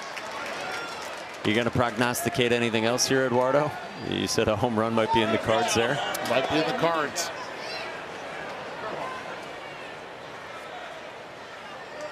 So 7-2 fourth inning. Eric Hines. Hot shot, right field, base hit from the talented freshman. He went up to get that one too. That's really impressive. That ball was coming in 90 miles per hour with some movement. And Hines shows you that, yes, I can pull the ball, but I can also go the other way. Really good vantage point from here. Just keeping those hands up, the discipline to be able to do so. And from there, right elbow tight to the body. Looking like Joey Bell back in the LSU days. Well, Schloss hit the nail on the head when he talked to Taylor, and he said, I need Ruger Riojas to go out and get the first batter. He did that, but he said, I need him to work from ahead. And all three batters in this inning so far, he's thrown ball 1-2. Now it's 4 in a row. Yeah, you can't even begin to think about how the pitching is going to shake out today, and certainly if there's a tomorrow when you're only in the 4th inning, and Alabama keeps coming. And as Rob Vaughn said, he's liked the at-bats against Ruger Riojas. And Riojas normally outstanding control. We talked about it. Only 19 walks coming in and 113 strikeouts, but today he has sprayed it just enough.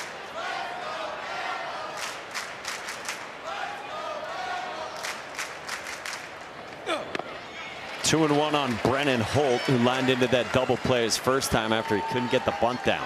Yeah, that was so far 2 double plays for the Texas defense. They're looking for another here in this bottom half of the 4th inning.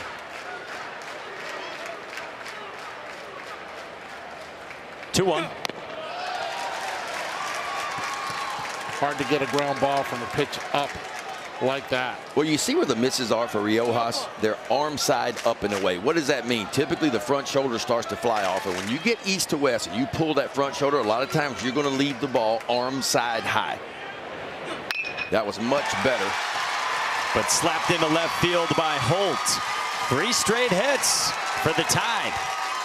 I mean, you look at Alabama and you go, okay, 257 batting average on the year. That's not great. Matter of fact, that was 15th out of 16 teams in the SEC. But when they get counts in their favor, and that's where Riojas is struggling right now. He is not throwing strike one and getting ahead. He's getting in predictable counts, and they're able to sit on the fastball. That's a beautiful swing right there. Just goes up top shelf, levels that swing out, inside out swing.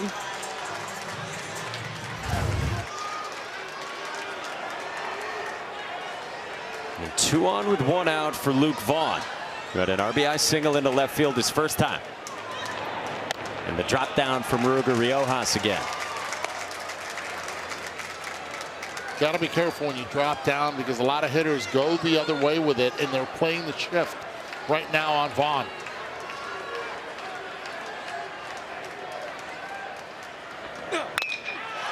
Center field, tailing away from Pendergrass, who runs it down for out number 2. That's the reason Pendergrass is in center field. It's in the 9-hole, but he can run him down in the outfield.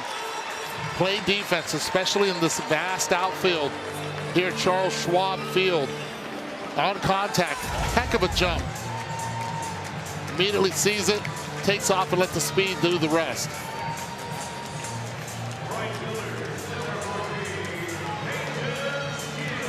I mean, how about the value from Darian Pendergrass, who didn't even join the team until right before the spring semester? I mean, he came in with just 38 at-bats to this game. That's how little he has played this year for Texas.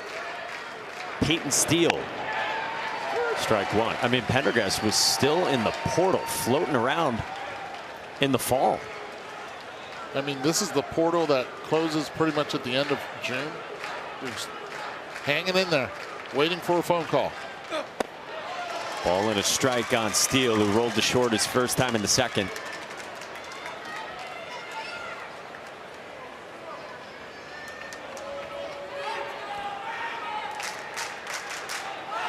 Two on, 2 out, 1-1. On the edge at 94.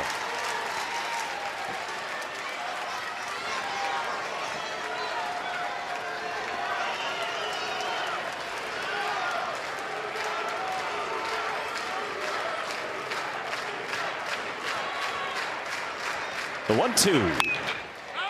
Hit in the air, foul. And he almost did him a favor right there. That pitch sort of made my head scratch. Telling you. Pitch up, hung, 80 miles per hour coming in. Especially in a 1-ball, 2-strike count. Yeah.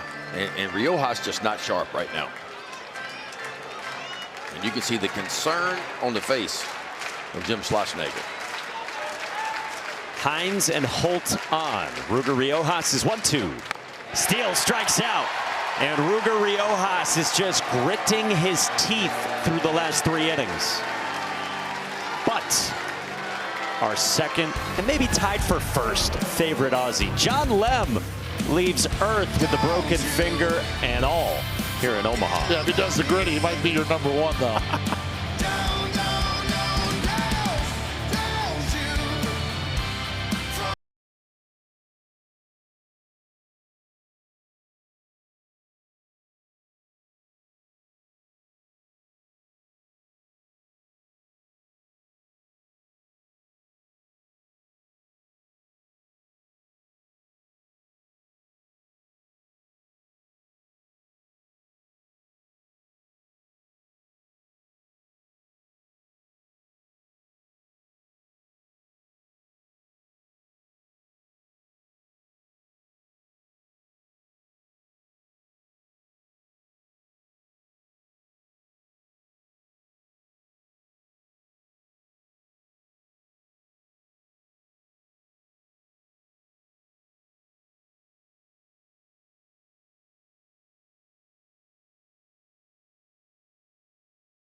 Exclusively on ESPN, 40-plus NCAA championships. Confetti rains. Nets are cut. Joy erupts. Hardware is hoisted. History happens here on ESPN, home of NCAA championships. Welcome back here to Omaha. Just moments ago in the Texas dugout, assistant coach Troy Tulowitzki gathering up his hitters and telling them, look, that last half inning is not how we should be taking at-bats during the middle parts of this game. He said 12 pitches is nowhere near the standard here at Texas, so certainly not pleased with his hitting group at this point, guys. Yeah, trying to figure things out despite the 5-run lead. They got 2, 3, and 4 third time through, starting with Carson Tinney, who's walked twice. Ball and a strike from Matt Heiberger. Carson Tinney is strong. This guy has massive exit velocities when you look at what he's done all year. Schloss said to us today that Carson Tinney has the best bat speed in the country. They have an internal model that uses the TrackMan data and says they can measure everyone's bat speed. Yeah, and it's called the 40. And I'll let you explain why the 40 for those of you that do not follow Longhorn history. The 40 acres, of course, campus in Austin. But yeah, it says that he's got the best bat speed in the entire country. And what he also said was, even though he's got the best bat speed in the country, he doesn't swing and miss a whole lot either. That's a pretty good combination. Had to cut down on it coming in from Notre Dame. Carson Tinney has walked all 3 times in the first 4 innings of this game. And if you look at Major League Baseball, who has the fastest bat speed, it's actually Junior Caminero, who took over for Giancarlo Stanton, who's had it for years. And you see that they also swing and miss a lot. And fortunately now we get to measure in Major League Baseball how much they swing and miss by. I know that's really important. Yeah, that's really important. I care how much you swing and miss when you strike out. Like, to me, you still struck out. I mean, what are you going to do? Tap him on the shoulder after the game and go, hey, buddy, you struck out 3 times. It's okay, but you only missed on an average of 1.2 inches on all 3 of your swings. And I'll tell you who hasn't missed is this kid up at the plate right now, Anthony Pack Jr., who last at-bat was really impressive, was able to go the other way with 2 strikes and drive in a run and keep the lineup going with 2 outs. Chopper at second. Holt flips. LeBron turns. That's easy. 4-6-3. That's the one you dream of for middle infielders right there. Little old candy hop, just a 2-hopper right to Brennan Holt. And you love it when you play a middle infield. It comes up high like that, right to you. Just an easy flip. And once you give it to LeBron, you can forget about it. That big cannon coming across the diamond.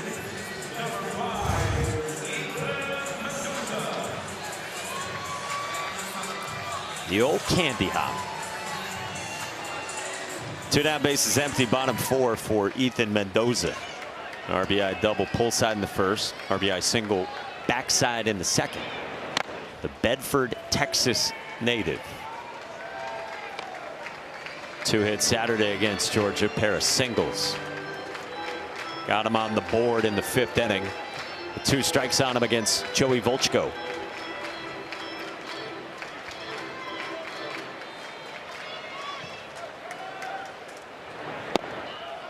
Yeah, tough go for Ethan Mendoza. He had the shoulder problem since high school, and then late in the regular season against Tennessee, he dove for a ball and his right shoulder popped out. Had to work it back in, and then that was the tweak yesterday for Mendoza.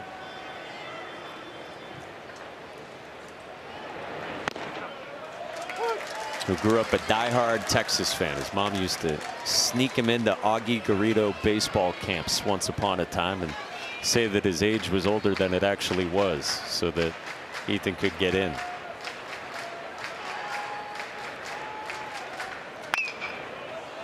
He wanted to play for Schloss, but he's such a big Texas fan that he hates A&M.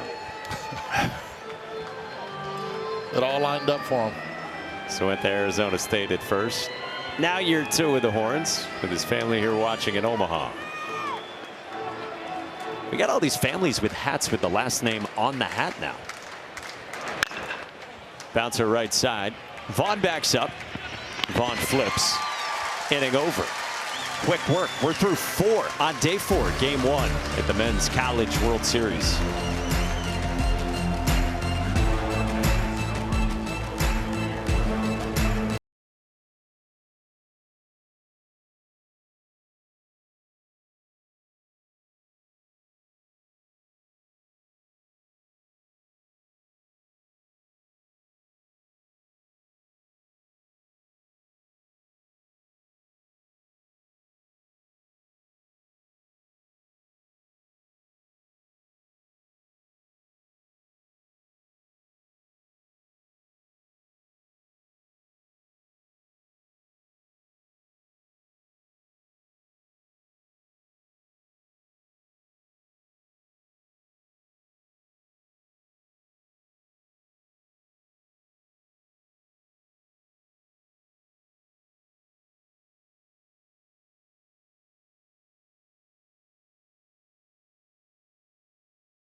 You're watching the NCAA Men's College World Series, presented by Capital One.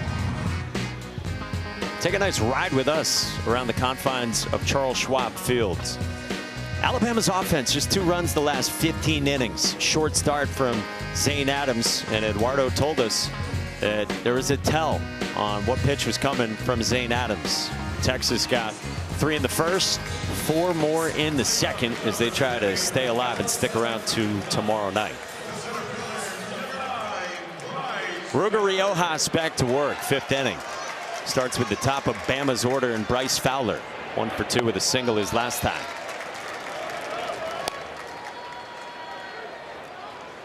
Bryce Fowler's the heartbeat of this Alabama team.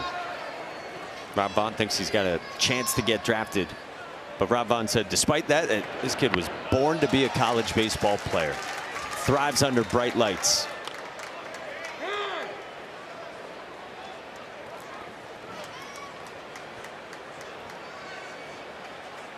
Went from Southern Miss to junior college and now the 2 seasons in Tuscaloosa. Well, this is an Alabama team now that kind of found its way late in the year. They won their final 3 SEC series and they got hot. Of course, blew through their Tuscaloosa Regional and Super Regional, 5-0.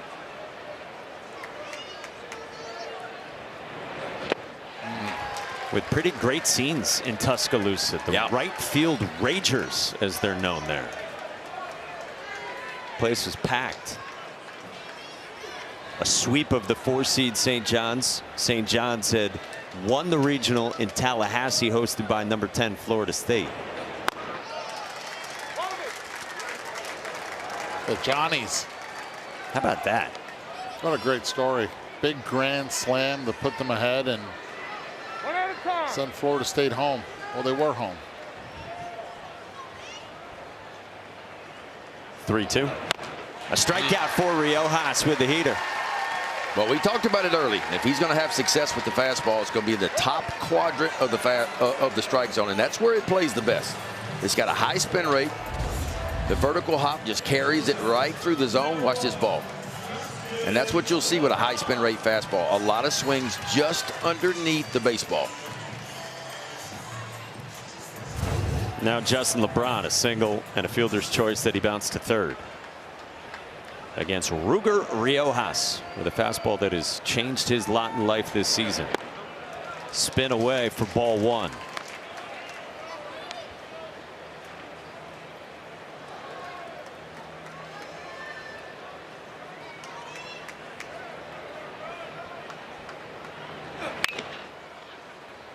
.93 from Riojas, who packed on 20 pounds this year and did a velocity program in the offseason that really helped. Schloss has said that they knew Riojas would hit a wall at some point. He did. had that 2-week stretch, end of the regular season, and then the SEC tournament in Hoover where the shoulder was really sore. But he's looked better here now in these 3 starts in the NCAA tournament. You know what's impressive this inning is he really hasn't landed many pitches for strikes this inning, but he's getting chases. And the Bama hitters, seeing how nasty he is, I can't imagine even from the plate. Popped up to A-Rod. A-Rod, he's calling his own number, and he makes the catch. I don't know if A-Rod wanted it or not. Hey, what made you think A-Rod was going to catch it? Well, one, he's a shortstop. He's a captain there. But when you hear Riojas call him, and B, the captain is saying, I want A-Rod to catch it, that's when, I mean, I'm just hoping that if I was in the infield, he wouldn't say, Eddie, because I'd be like, no. That's the captain of the infield, though. Let's listen. There you go, A-Rod. Well, watch this. He kind of goes up and catches it, though. And so to be clear, I'm not joking. That's Riojas calling it out so that everyone 100%. knows it's his ball. 100%. My boy. Your first job as a pitcher, and I hear it all the time, and Ben can, because he was there, it's yell up. And just in case they lose it. Brady Neal on a hop at who? And then after that, call upon someone to catch it. A-Rod on the ground this time. I had a guy by the name of Cal Ripken Jr. behind me. I didn't have to tell him to catch the ball. He was going to go get it anyway. Ruger Riojas, loving it. Don't panic.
Tonight I'm shaking off my yesterdays. Trouble comes but never stays. I believe the best is yet to come. I'm going hard, driving pain, making room for better days. Yeah, I believe the worst is almost done. The best is yet to come.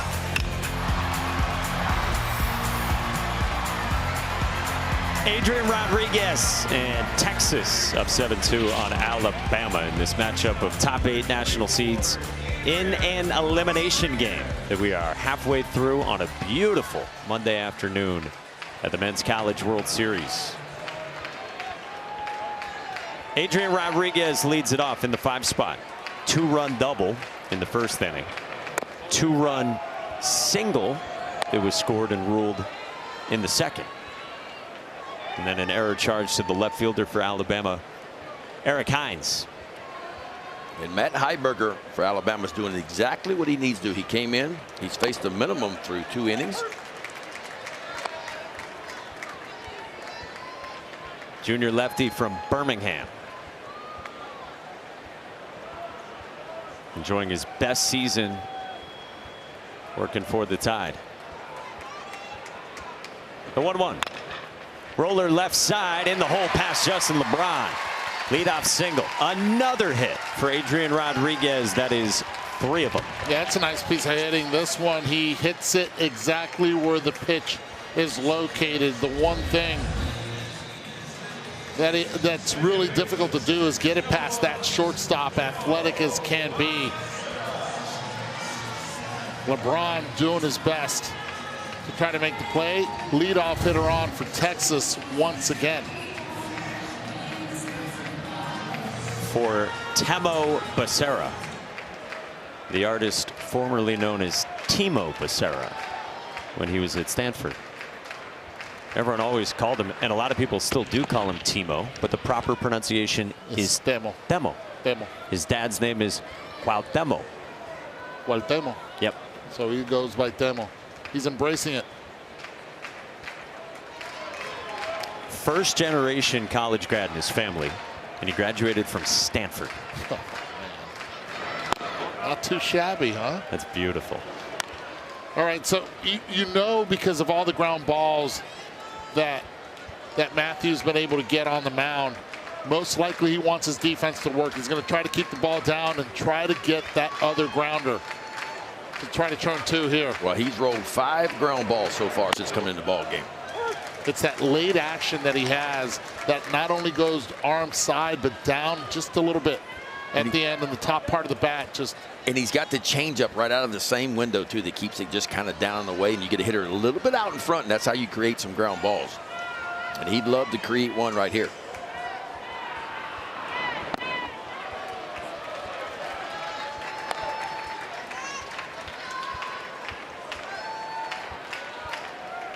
And unlike Adams, he hides the glove really well behind his body.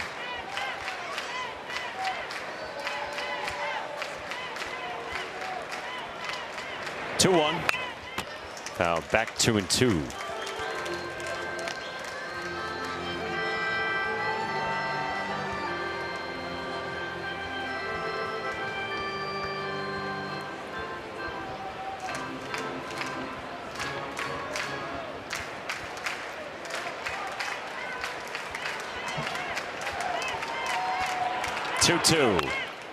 Fouled away again by Becerra. And because we've seen the last 2 swings, Heiberger's been able to get a lot of ground balls to the opposite field. I'm a little surprised that they're pinching the middle a little bit. You would think second base could go a little bit further out, especially with the athleticism that both supply up the middle. You would think changeup's coming here.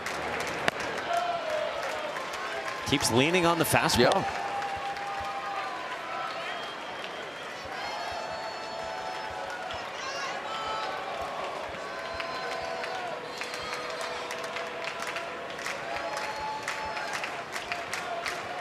Three balls and 2 strikes. Matt Heiberger's pitch is strike 3 called. Wow. One away. So the first strikeout for Matt Heiberger, who has had a lawn mowing spectacle with ground balls. Yeah, when he's right, he's doing this right here. He's creating ground balls. 2-seam fastball down. There's a little changeup down, and he's creating ground balls. He faced the first 3 in the 3rd inning, all ground ball outs. Then he rolled a double play, too. So he is doing what he does best, and he's giving that Alabama offense a chance to get back in it. That was the ground ball double play, little 4-6-3 double play.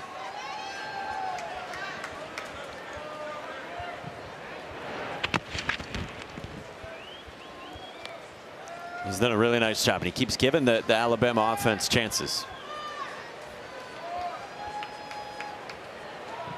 Bottom 5-run margin in this elimination game. Ashton Larson has struck out and grounded out so far. That's close right there. It's a big lead. Good move over to first base. Yeah, that's the first time he's shown the quick move. That's where you just disengage the rubber and quickly just throw a dart over to first base. Looks like he missed him with the tag. Yeah.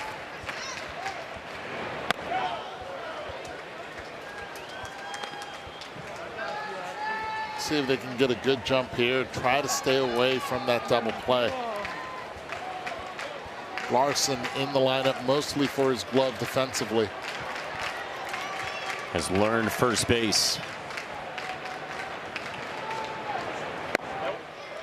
Pulled back 2-0. All right, time to let it rip if you're Larson.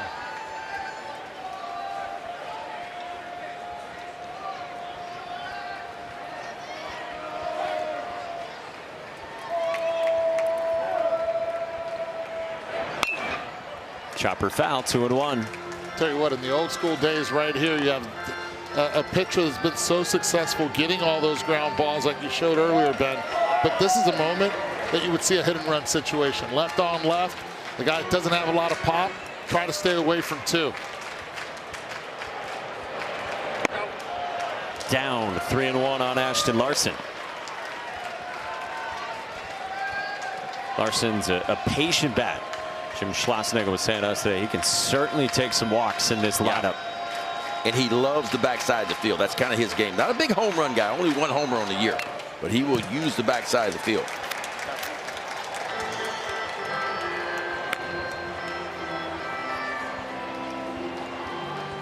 More walks than hits for Ashton Larson. This is a Texas offense. Send him here. They will work you, man. I send him here. Make sure he goes home and go. Does not. And it's inside, ball 4. 2 on. All right, guys, let's take stock of the bracket here at the Men's College World Series. We'll be down to 6 teams remaining after this game. North Carolina got a win last night against West Virginia. I want to know, what's the probability North Carolina is in the championship series, in your opinion? Well, they're in the catbird seat now. What percentage? 80%. They're going to championship. Higher, lower? I'm going to go 75% on it. I'm not going to rule out West Virginia or Troy on this one. I like both of their offenses. Casey Borbo right at LeBron. He flips. Brennan Holt turns. There's the ground ball for Matt Heiberger. Double play, and that's exactly what Matt Heiberger has in his back pocket. A pitcher that can do that with 1 pitch can turn that inning over.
Well, when you're the shortstop at the University of Texas, you get a special glove, and that's a Troy Tulowitzki glove. Here's what I mean. When Tulo was a player, he worked with Rawlings to design his own model. He'll still utilize that model, break a glove in, and then gift them to his players. And so Adrian Rodriguez uses one. This specific one has the number 2, which is Tulo's number, and then it also says Taz on it. So it was originally for his son Taz, but Taz unfortunately decided to pursue a different model outside of his father.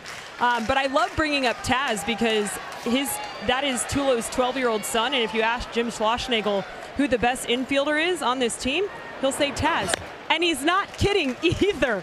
Taz is around this program constantly. He's homeschooled twice a week, so when he's not at school or not with his own travel team, he is right here. And Schlossnagle said everything that the college players do, Tulo puts him through as well. We're saying right now that this kid has the potential to be the first overall pick in 2032. This was in pregame. And if you remember watching Troy Tulowitzki back in his day, how similar does he look to his father? It was almost weird watching Taz out there today. The mannerisms identical. And Tulo, very hard on his son. You can see him getting in the work with his 12-year-old, and it was pretty cool to witness this afternoon, guys. That's incredible. He's got the 12-year-old tryouts also on Tuesday. He leaves for Team USA. And Tulo says when they hit him ground balls, like he hits them just like he does the college kids. It's the same pace. Like he ain't giving them nothing easy. I asked him, I said, Tulo, seriously, tell me how good Taz is. He's like, it's pretty good, man. It's pretty good. Schloss said to us today, quote, "It's a freak show." Said he is a superstar. Like, when you grow up around this 24/7, you just cannot help to just absorb everything, every information there is. 3-2 from Riojas to Jason Torres. I guarantee you he's in the middle of the meetings. He's understanding what it is to be set up as a hitter, how to be able to take an advantage, and he doesn't miss a pitch while he's sitting or standing in that dugout.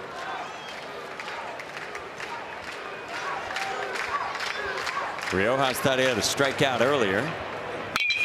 Now he gets a bouncing ball up the middle. It's the second baseman, Temo Becerra, for the first down.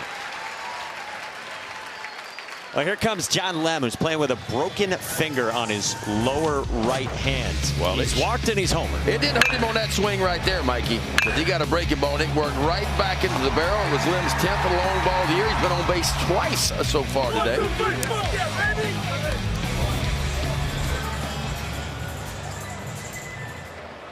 How about this? Australia's got 2 home runs here.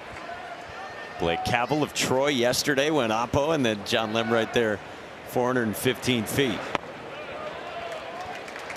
John Lem is from Brisbane. Blake Cavell's from Sydney. Do you guys know your Australia geography pretty well? I don't. I do a little bit. Yeah? Just a little bit. Ben, we'll get you down there someday. I can see Ben right now just in the Great Barrier Reef. You know about that, right, Ben? Coral. That's where those big white sharks are at. Probably some of that. Yeah, no, I don't play that game. Are they out there? I thought they were a little bit in the South Africa I think area. they're starting to get everywhere now. I didn't see any sharks when I went to the Great Barrier Reef. Bull sharks everywhere. Backside down the line, this will twist off foul. How do you feel about sharks, Ben? Not a fan. Not a fan. I mean, if you're out there in it, you're just bait is what you are. Don't play the shark game. Play the hunting game, play the fishing game. Shark Week is one of my favorite weeks. You watch I'm with you. I love that. I like to watch those big great whites just breach the water and come up when they pull the fake seal behind the boat. I mean, that's unbelievable to me. Breach the water. Adrian Rodriguez with the Tulo glove for out number 2. Hey, it's an AUSL doubleheader tonight over on ESPN2 and the ESPN app. First, it's the Texas Volts and the Carolina Blaze, 7 Eastern. Then the Portland Cascade and the Utah Talons at 9:30. Man, them girls can stretch it out, man. When they hit home runs, my gosh, those fences like 200, 220 feet. They're hitting them 80 feet over the fence. 2 outs, Eric Hines, first pitch swinging. Hines so far a walk and a single.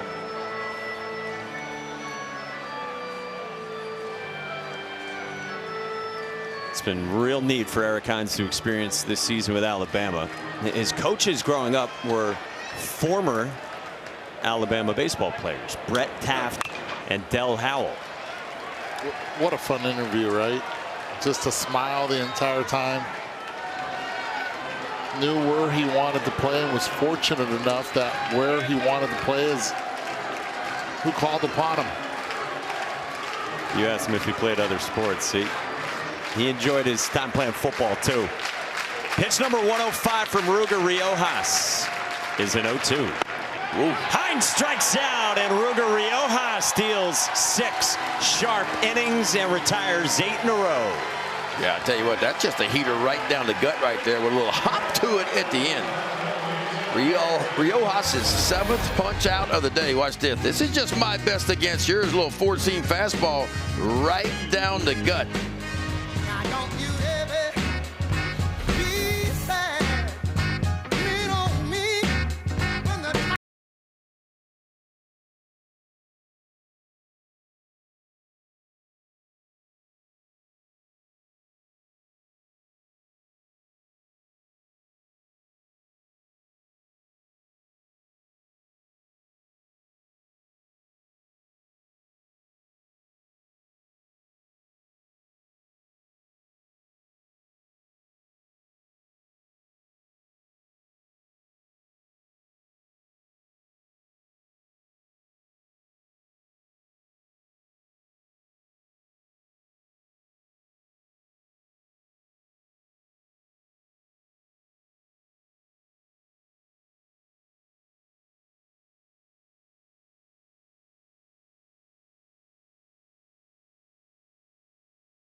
Ruger Riojas has fans 7 through 6. Yeah, he got off to a good start. Punched out the side in the first inning. Used a fastball, then a changeup, then a little breaking ball. That was in the first inning. And then he elevates the fastball. That's where it's been playing the best.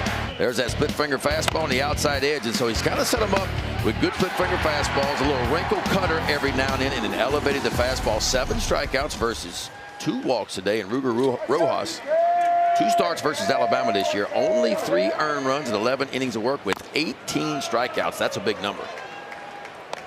They started against them in the regular season in Austin in mid-April. Went 5 innings, 1 run, 11 strikeouts against the Tide. The Horns took 2 out of 3 in that series in the regular season.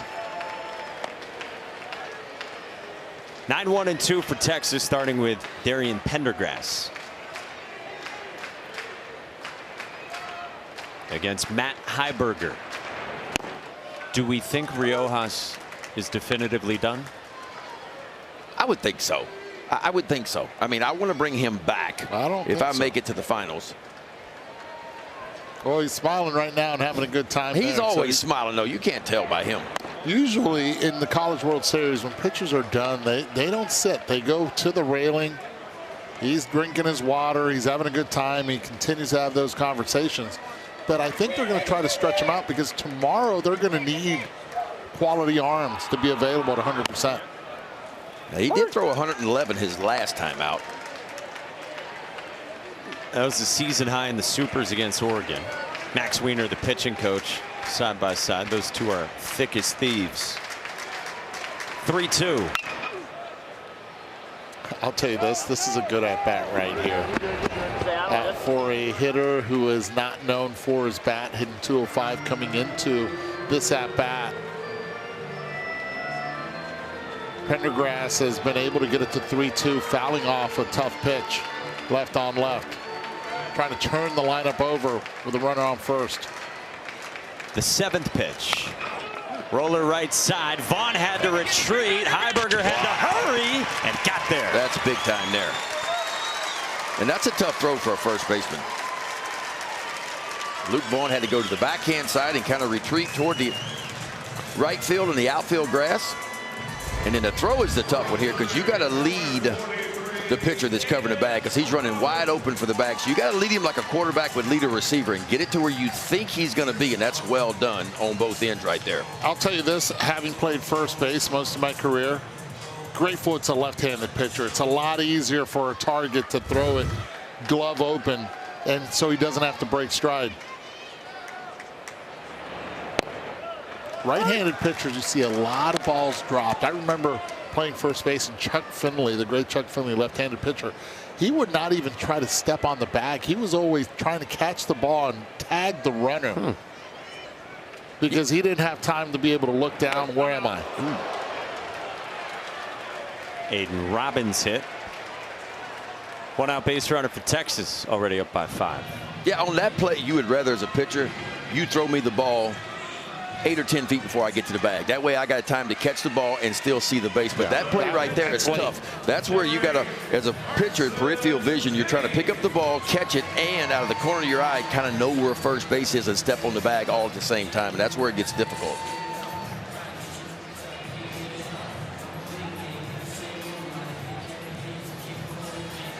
Don't forget all the ground balls that Heiberger's been able to get right here. He's just 1 pitch away from getting out of an inning, even with that hit by pitch.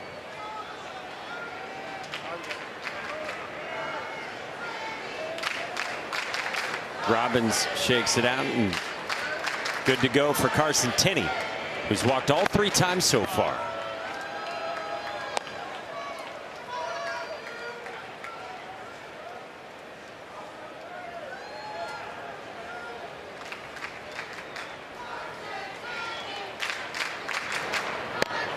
(2-0) on Tenney.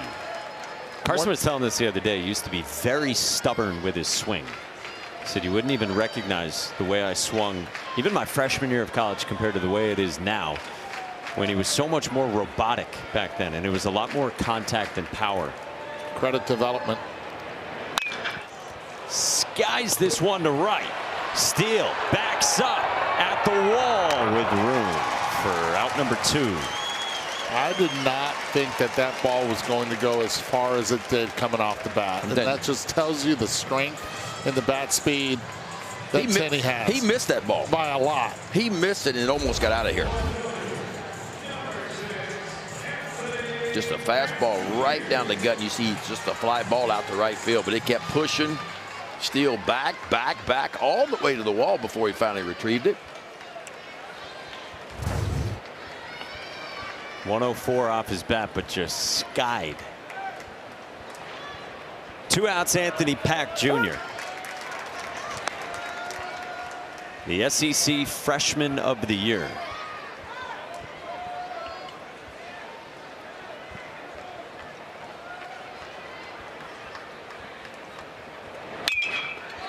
Slice to left, into the corner for Pack. That ball is gone! Pac-Man goes deep in Omaha. All right, this is special because the kid understands how to go the other way, and it's left on left again.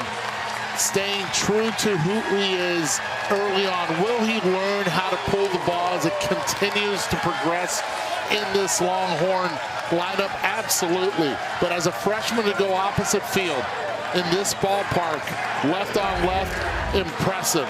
Pitch comes in, outer half, goes down and gets it. Beautifully done, using the bottom half of his body to drive this ball over the left field wall. I mean, how many freshmen step into the SEC and hit 400 against that pitching? And look what he is hitting off lefty. Lefty on lefty, he's hitting 414 now off left-handed pitching for the year. 5 home runs in the NCAA tournament for Anthony Pack.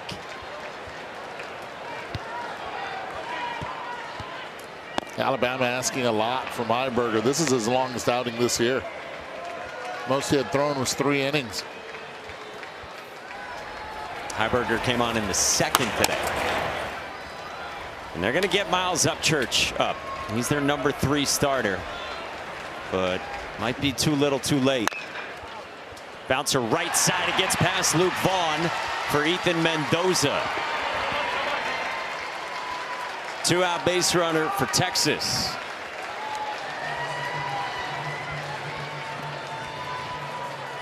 Remember, Ethan Mendoza re-aggravated his shoulder problem on Saturday, and we've seen him fighting through discomfort again here today. Yeah, you see, it's the right arm. He can't really get extension on it. And this one, bad angle on the dive there from Vaughn at first base. If he dives away from the bag, probably able to make that play, but you're going to get a pinch runner now for Mendoza, and just go ice it up and get ready if you can hold on to the lead. Big day for him, though. 3 for 4, couple of RBIs. Cal Early will run for Texas. How about Mendoza moving to the 4-hole? Water production, got 2 hits in the first game. And Texas adds on. In the bottom of the 6th inning, Anthony Pack Jr. Oppo down the line. This kid is a flat-out star, and he's doing it at the Men's College World Series 2.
Back in Omaha at the Men's College World Series with Texas up big on Alabama. Goes back to the bullpen for the 23-year-old fifth-year senior Hagan Banks, who's had a great season. Yeah, he's had a big-time season. 2.82 ERA, making his 18th appearance. Throws a lot of strikes. 22 and a third, only 8 walks, 29 strikeouts. Opponents hitting .256 off the right-hander. Banks. Send it down to Taylor.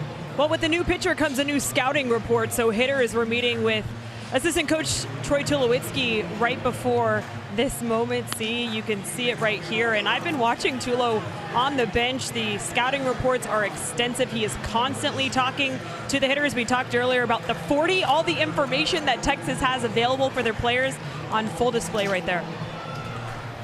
Tulo running over things with the new arm into this game. And the report on Banks, a premium strike thrower, about as good as they have on their team. And a guy who is in the zone with his pitches, therefore, more than anyone. A lot of strikes, too. A lot of strikes and a lot of fastballs. 67% fastballs Banks will throw. Then the slider and the changeup after that. Fastball is going to low 90s type fastball. Adrian Rodriguez takes strike one. The left hand's been the problem for a year and a half for Adrian Rodriguez. But man, even though he's only hitting from the left side, which is probably his better side anyway, he's been ultra productive here in the NCAA tournament.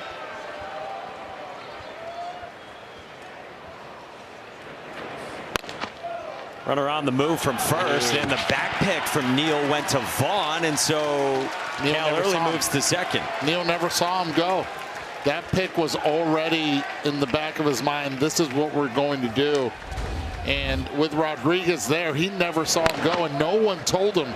And you can hear it, no one said runner. Immediately did the secondary, and he was gone. Is that just missed details at this point in the game? Well, it happens with the delay steal. But no one yelling it out. No one yelling it out, and usually the middle infielders are the ones that should be able to see it. But as a catcher, when you got a left-handed batter in the batter's box, sometimes it's difficult to see that runner over at first base. And Brady Neal never saw him. 1-2. If done right with 2 shuffle steps, it can catch a lot of defenses sleeping. They put their head down, especially a team now that's down 7 runs, been on the defensive side a lot. So far, that mental lapse does happen.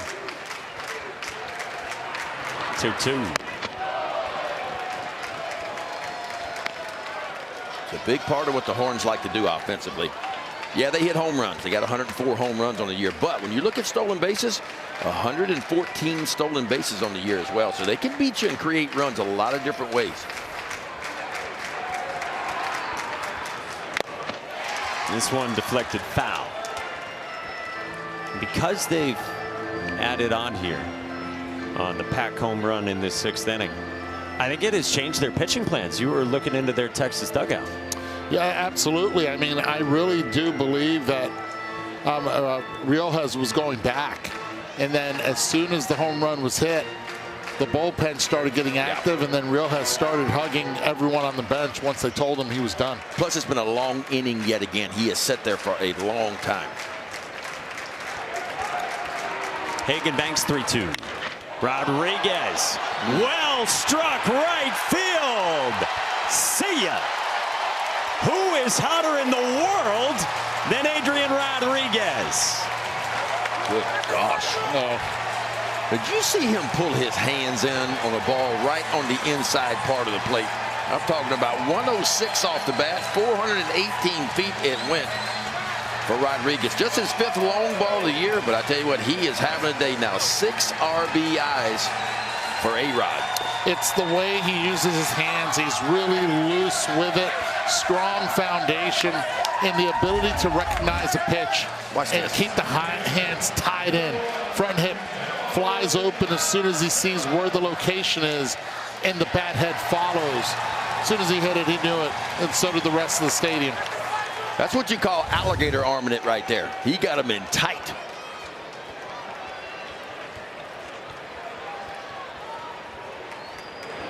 And guys, think about this.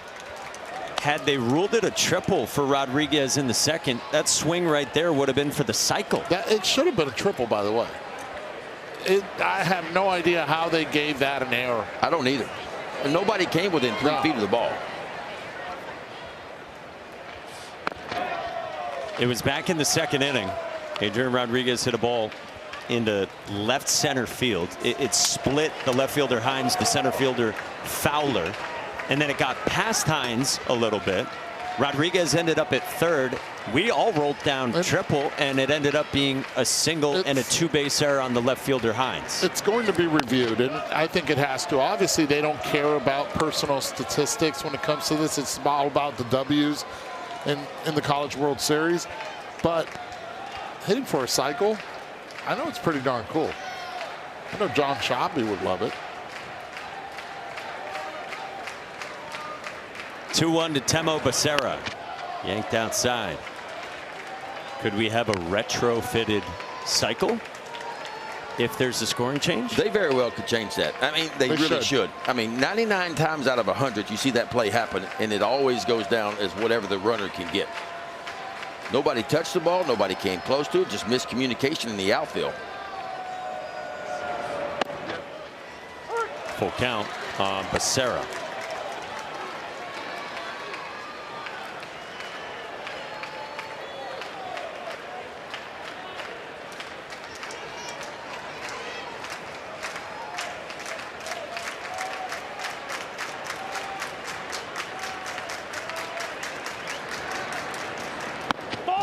Good breaking ball from Hagen Banks to strike out Becerra.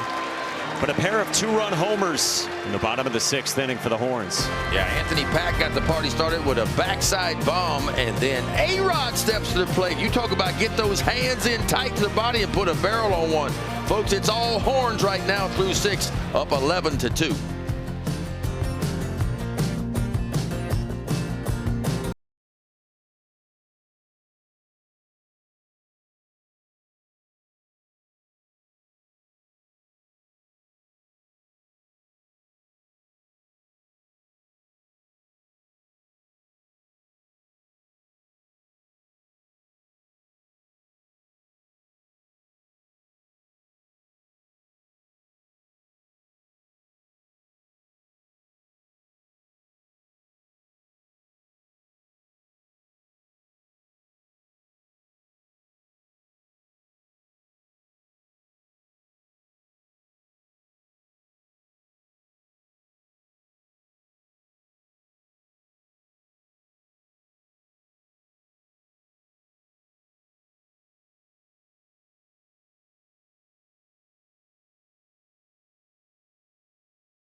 One rewarding performance, Adrian Rodriguez. Oh, Adrian Rodriguez starts the game off with a double down the line.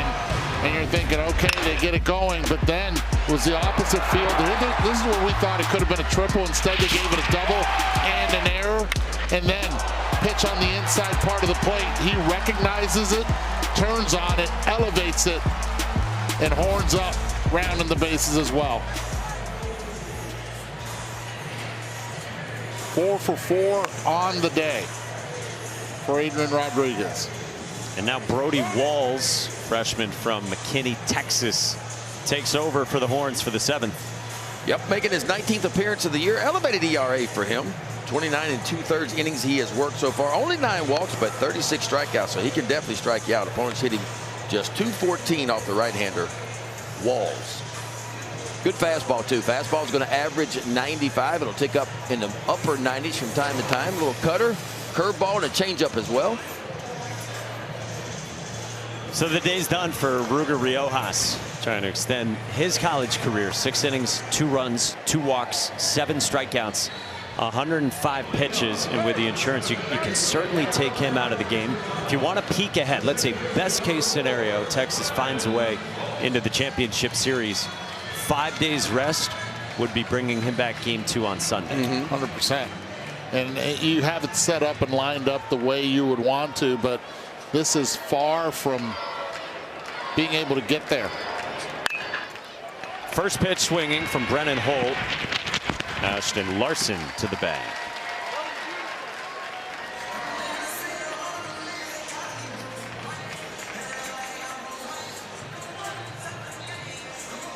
For the latest news, insight, and in-depth analysis from the Men's College World Series, go to NCAA.com, the official online home for all NCAA championships.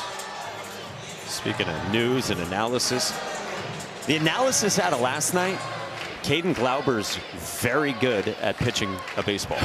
Yeah, he is. He doesn't pitch like a freshman for sure. Look, he's a second-generation son of a former major leaguer, right? And I had the pleasure of playing with his father with the Reds. And I even told his dad, I said, wow, he throws 95. He goes, actually 97.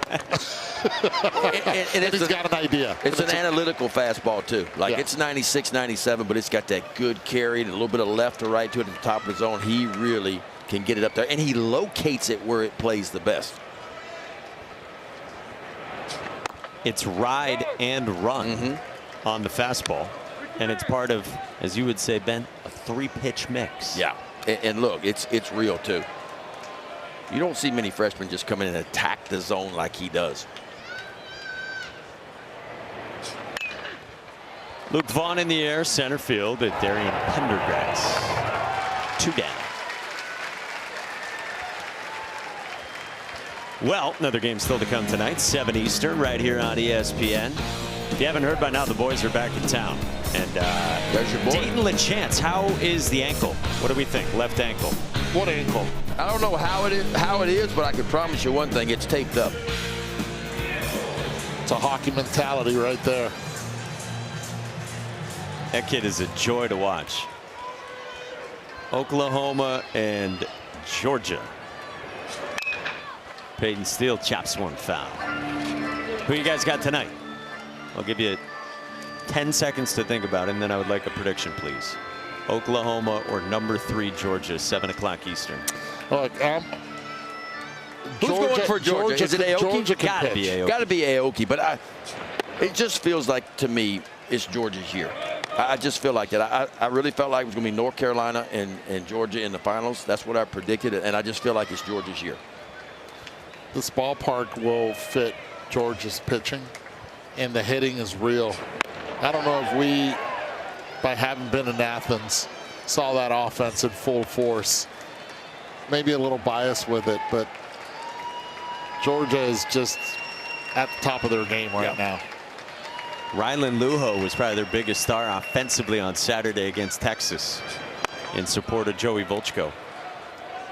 Joey Volchko is disgusting, by the way. It's natural cut on the fastball, and then the slider was spinning like crazy. Yeah, the curveball was great too. He had them all working. I mean, it's one of those special nights as a starting pitcher where it doesn't always come. I mean, maybe you get that kind of stuff if you make 16, 17 starts in a season, maybe 3 times a year. It's that perfect for you. But Georgia's a different kind of team. We talk a lot about their home runs, and yes, they lead the nation by a ton in home runs, but they can hit for average too. They're hitting 330 as a team. Think about that. I mean, they can beat you. Don't bunt a lot. They don't need to, but they just go up and they're banging, and they're really good hitters. And yet Oklahoma might be as hot as any team. Yes. How about the Branch family? Are they torn or what tonight? It's going to be a nice story as well.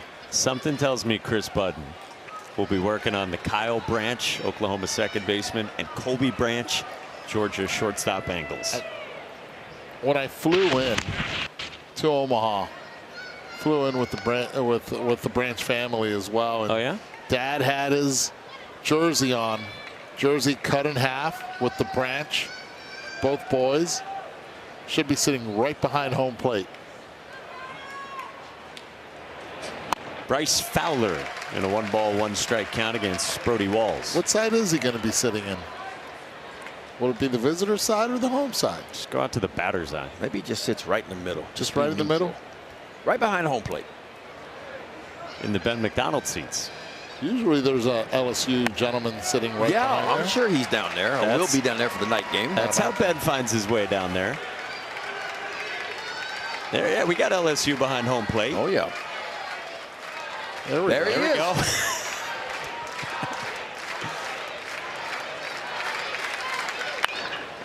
Hit well in the air to right. And room for Aiden Robbins. Stretch time. Texas up big. Trying to stick around to tomorrow night.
To the NCAA Men's College World Series, presented by Capital One.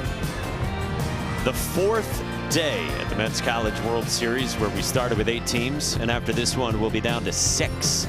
Alabama's offense been quiet here across 2 games, and they don't have a hit since the 5th inning. Meantime, Adrian Rodriguez is 1 RBI shy of tying the Men's College World Series record of 7. And if you look at the 3, 4, 5 hitters and Adrian Rodriguez right in the middle of that, they're 9 for 12 with 11 runs driven in and 5 runs scored, 2 home runs, 2 doubles. Credit the table setters at the top. They've been on 4 times and they've scored every time they've been on. 7, 8, 9 here, starting with Ashton Larson against Hagan Banks. And the Horns were what? Only 1 for 5 against Georgia runners in scoring position. They are 6 for 12 today.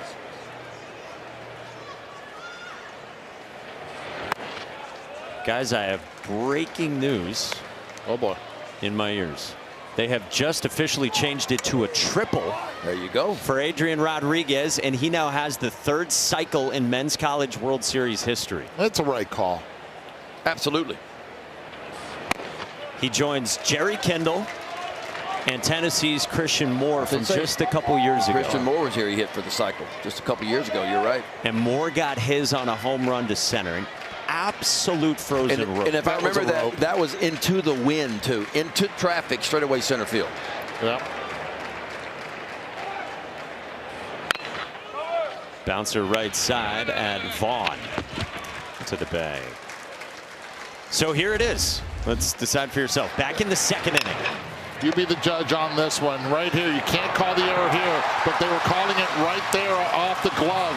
But with the miscommunication, you're actually wondering, do I get away or not? Is Fowler going to be the one that's going to catch it? Hines was credited for the error, but I think it is the right call, as he never broke stride and got to 3rd base easily after the ball got past him. Well, it was funny because in the dugout after the home run, everybody was questioning, is it a cycle? Is it a cycle? So they were very much aware of what was transpiring, and they're going to be happy to learn that was changed to a triple. Oh, you should break it for them. Yeah, Taylor. go tell them, Taylor. I might. Go tell them, Taylor. It is official if you want to. Casey Borba, the batter. So the explanation originally from the official score in their mind is that Rodriguez had slowed rounding first base, then re-accelerated after the ball went between the outfielders. And before they had made the initial ruling, the official scorer very closely reviewed the video, and it took a few moments. But then in the end, they change it, and it's a triple, and only the third cycle ever at the College World Series.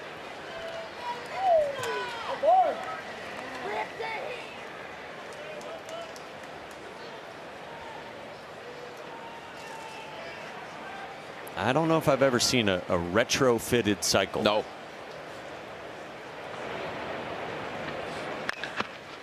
Chopper foul at third.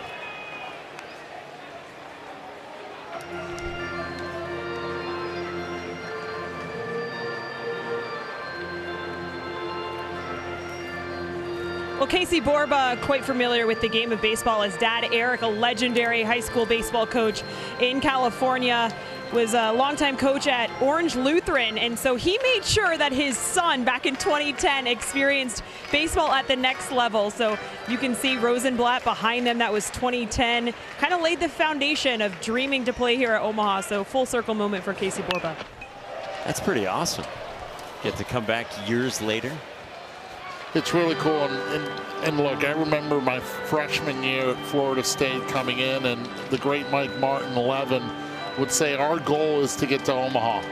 And right after he would give the speech, it would be our third base coach, Chip Baker, that would come out with a fork and said, guys, can't wait to go eat a filet and cut it with a fork. And you can only do that in Omaha. Borba rung up, and there's two down. Hey, ESPN's the home of MLB.TV. Stream every out-of-market game live or on demand using the ESPN app. Blackout and other restrictions apply. For more info, go to ESPN.com/MLBTV. The big shooter. Big shooter.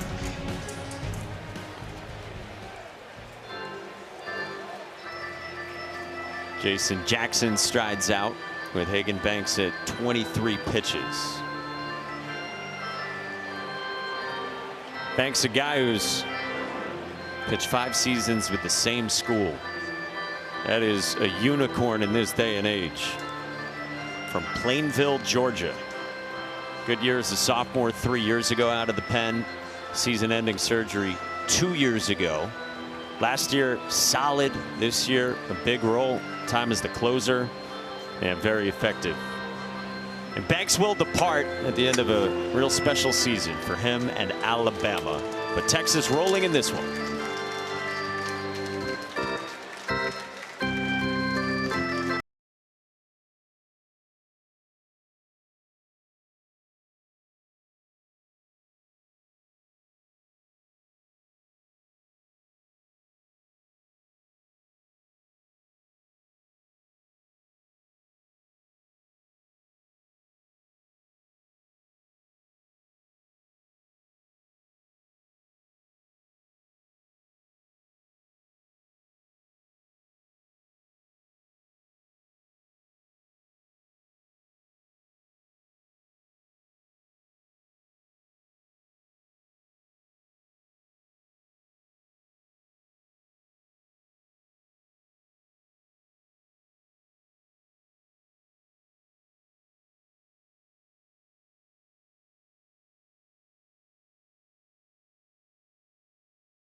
Banks departs with emotion dripping all over his face at the Men's College World Series after year 5, maybe for the final time in an Alabama uniform.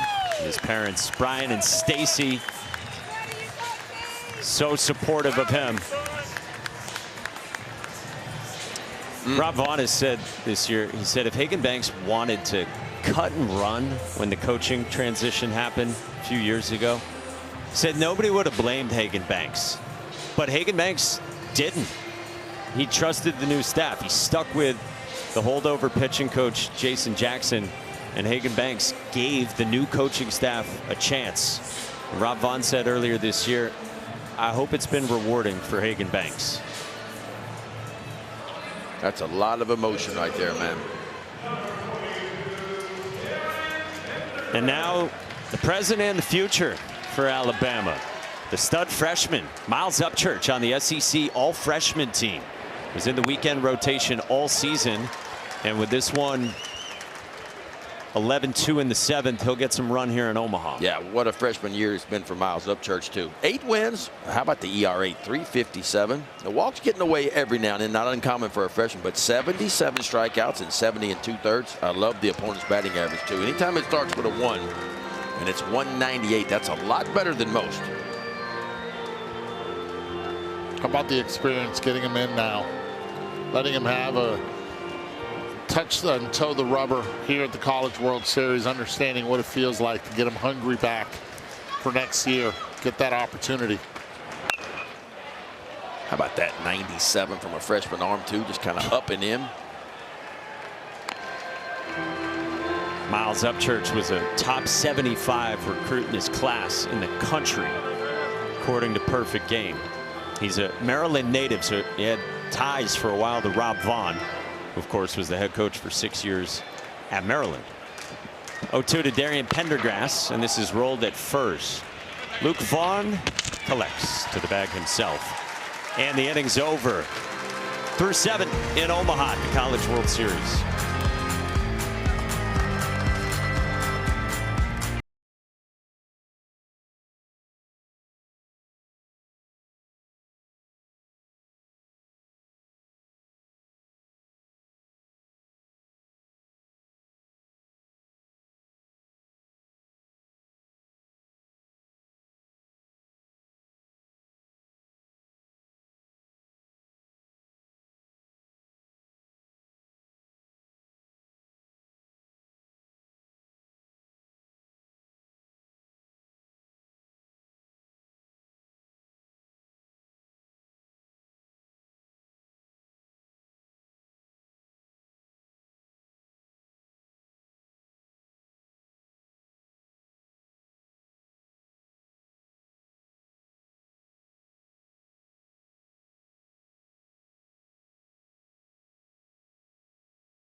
We've got Major League Baseball tonight on ESPN as the Rays head west to take on the Dodgers. It's at 10 o'clock Eastern right here on ESPN and also on the app.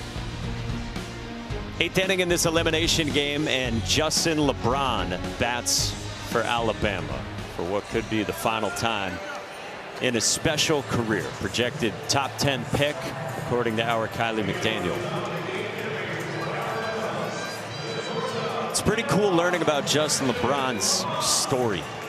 He says it wasn't really until his senior year of high school, and he means December going into January, a few months before high school graduation, that he knew he was going to have a real baseball future. He was committed to Rice, but he thought he was just going to go play college baseball. He would enjoy the scholarship. He was going to be a mechanical engineer. But he got in front of the right people. He got bigger. He got more confidence. He ended up flipping to Alabama. Rocketed onto the big national stage as a freshman. Has had 3 great seasons manning shortstop for the Tide for Rob Vaughn's team. And now he's projected to go that high in the draft.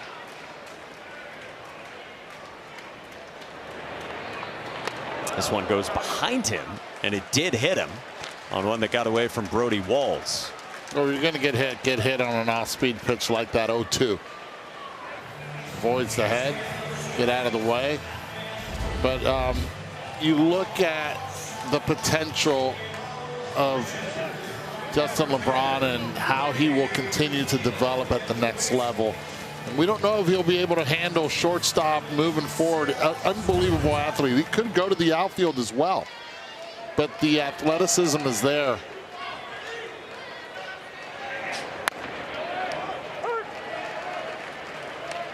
Needs to get those daily reps.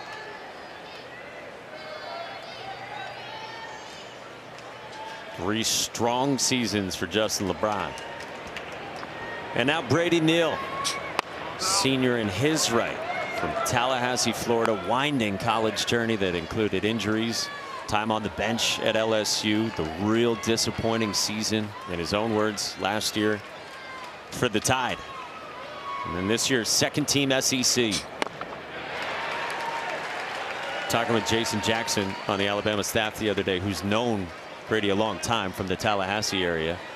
He said Brady just kind of had to get back to that dirtbag that he was growing up. And look, his freshman year at LSU, I remember it, he wanted a starting catching job. He started like the first 20 games of the season for LSU behind home plate, and then the injury slowed him down.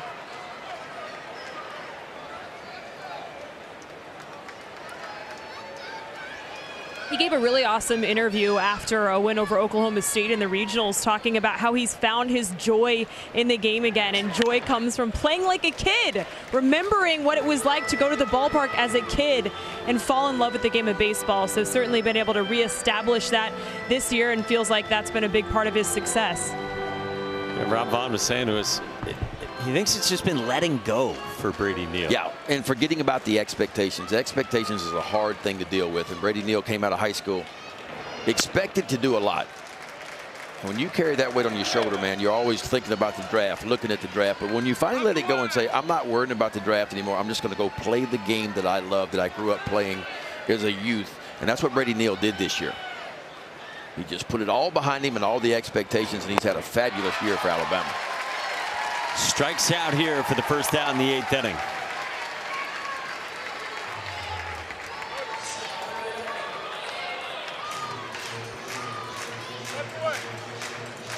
So one down for Brody Walls, trying to chew up maybe the last 3 innings of this game for Texas and keep the rest of the staff fresh for tomorrow night, should they finish this off. Yeah.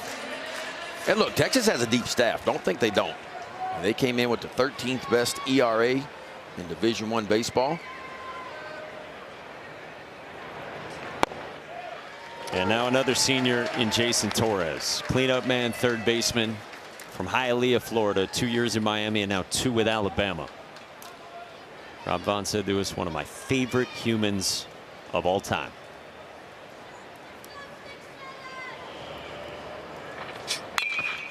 Torres strikes it well, but he's out in front. Foul. Oh, he hit that one a Hialeah mile. 108 miles per hour, just a little bit too much out in front. I always thought Jason Torres was going to play first base for him. But they've needed him so much at third that he's handled that very well over 2 years. He's played a big part in these back-to-back 40-win seasons. He hits a dribbler at short. Adrian Rodriguez to first, and Larson couldn't handle the backhand peck. And this was Rodriguez hesitating a little bit, going after the ball, and then when he threw it, cut the throw off a little bit, rushed it, didn't follow up on it. Right there, he had to take a jab step and dropped his elbow, and as soon as he did that, it is a really hard ball to pick as a first baseman when a middle infielder throws a little bit from the side. Not a true hop coming at you. Yeah, remember Larson, this is his first year at first base. He came up as an outfielder and transitioned over to first base. Jim Schlossnagle told us this morning he's done a really good job at first base for the Horns.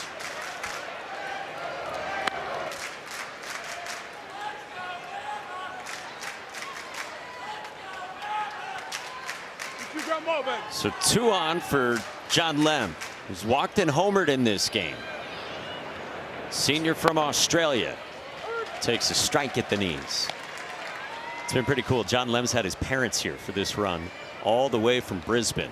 They've been in the States for about a month, and they keep extending their leave as Alabama's season kept getting one rung further.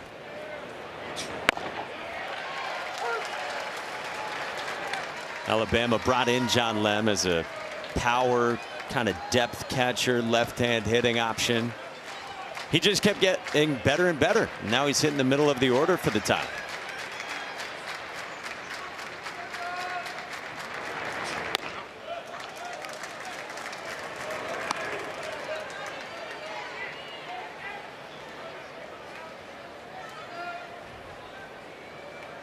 Playing these last few weeks while hurt. Helping Alabama change some history, getting here for the first time since 1999. 2 down. Brody Wall's got some life for that fastball, and he loves his arm side too. A lot of backdoor breaking balls to the left-handers and then elevated fastballs.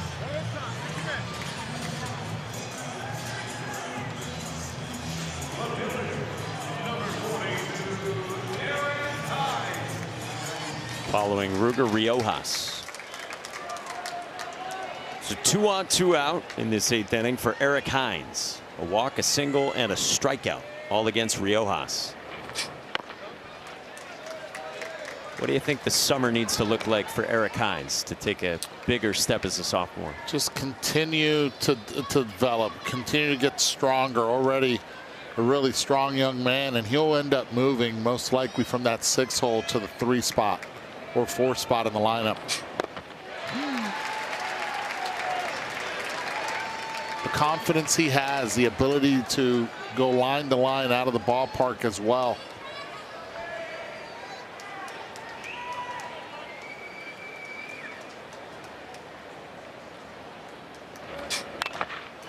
Pulls this down the line, out in front, foul. It's unbelievable how much a player grows from freshman to sophomore year. And I remember I came in Florida State at 165 pounds, man. And I thought I was around 6'5", but then I cut my hair a little bit, had the fro working. I was, down to 6'4". And I am telling you, it went from 165 to 195 my sophomore year, and then 215 my junior year before getting drafted. The freshman 30. Freshman 30. And it was being the introduction to weightlifting. You put on 30 pounds in 1 year? From my freshman and sophomore year, yes. Wow. I crushed the spread, too. 2-2. Yanks. Sacrificed a little speed with the weight. It wasn't much of a sacrifice.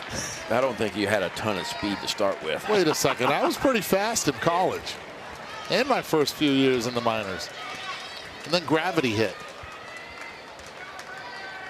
3-2. Hines pulls it to left. Anthony Pack there, hitting over. A sad reality at this time of the year, you say so long to some college stars.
The NCAA Men's College World Series is presented by Capital One. What's in your wallet? Adrian Rodriguez has hit for only the 3rd cycle in the history across 79 years at the Men's College World Series. He joins Jerry Kindle, who did it in 1956 against Ole Miss, and then former Tennessee star Christian Moore, who did it 2 years ago in 24.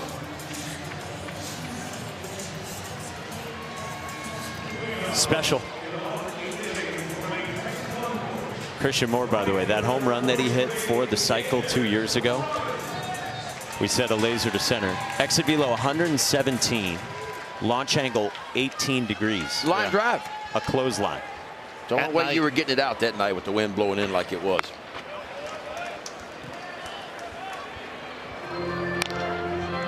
Christian Moore at the time had told Chris Button that he blacked out during the last hit, and he didn't know that he hit for the cycle until after the fact.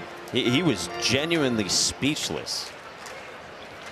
And Taylor reported here this year, Adrian Rodriguez had some questions being asked in the dugout, like we all were, because if you're just joining us, it was a scoring change on a 2nd inning triple after he hit the home run in the 6th.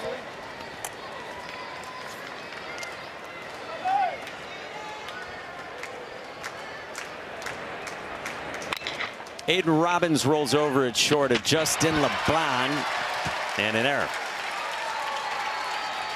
I don't know if that's going to go for an error or not. He had to come in charge, do or die on this one.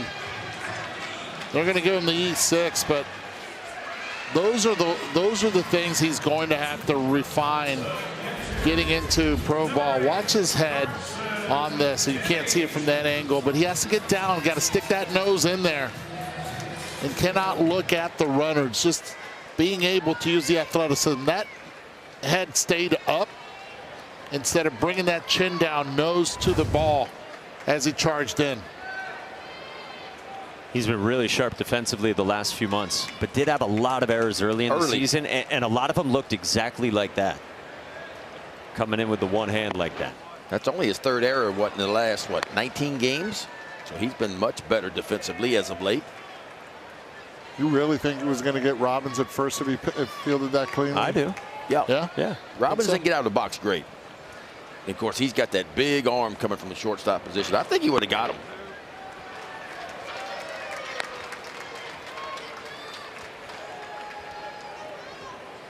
With Texas up by 9.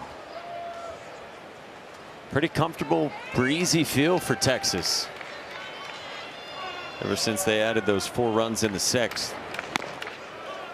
2-1 on Carson Tinney. All right, so why not parse it? Would Justin LeBron have thrown out Aiden Robbins? Yeah. Final answer is yes, Ben? Yes. Eduardo? Would have been bang bang, but I think he would have got him. An honest But great job by camera 33. You guys are scoring at home. Thanks for picking that up for you, huh? Look. This is camera 33, folks. For those of you that don't know, we have 40+ cameras here. This is called a Supra Cam. S-U-P-R-A. See the shadows, the shade of it right there? Yeah. Sombrita. Look at there that. it is. It's not a drone. It's on wires. Can 33 turn it around and look at us over here a little bit? I don't know. Yeah, they can do whatever they want Come to do on with that now. thing. Come on now. Let's see. There we are. Yeah, there we are. Yeah. Eso. Camera 33. Saludo, mi gente. Giving you the Adrian Bell track. Oh, yeah.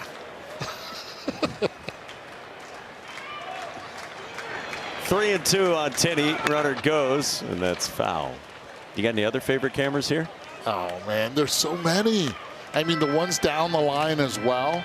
Give a shout out to our entire crew, because this is one of, if not one of my favorite events. This in the Little League World Series, you can't, I mean, come on. But all over the place. The jib out there in left field. We got a set as well under the scoreboard in left. Yeah. Tinney walks for the 4th time. Yeah, how about the set in left center field? This is, I mean, we're taking this to another next level. I mean, poor Alyssa Lang threw the short end of the stick. She has to babysit Mike Rooney for like 10 days. Runes, really? I thought Todd was doing that. I thought Walker was doing that. I think Walk's in there too.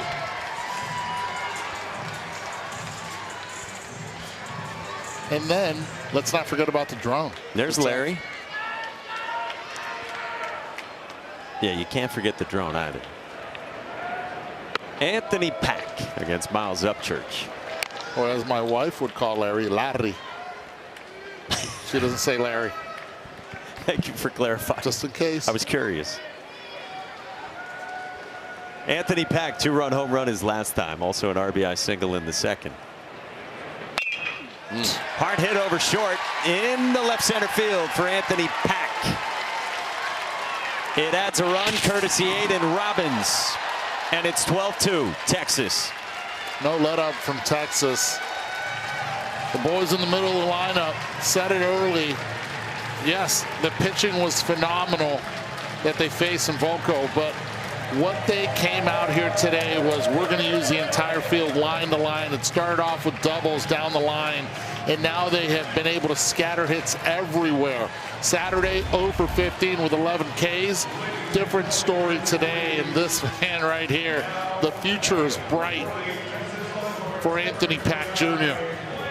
I mean, Texas has 12 hits today, and I promise you more than half of them have gone to the backside of the field. Their approach has been outstanding.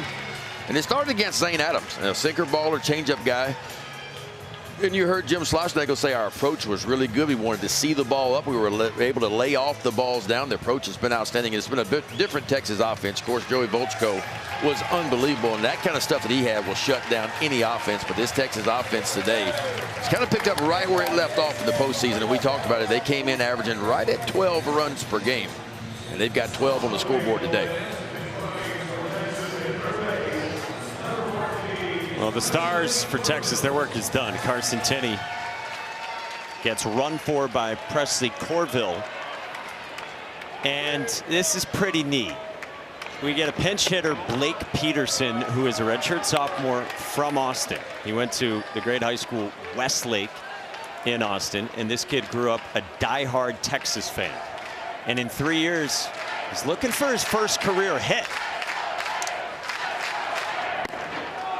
You get a chance to do it in Omaha. Well, he's going to let it loose right here. You got an opportunity with no outs to be able to free the goat. I call it free the goat. Let's get your first hit. How cool is this? You got a chance to do it for the first time. With your team up big, you know you're probably going to stick around another day here. If he gets a hit, the celebration in that dugout is going to be awesome. Yeah, this is only his 5th at bat of the year. And the crowd's chanting, "Let's go, Blake."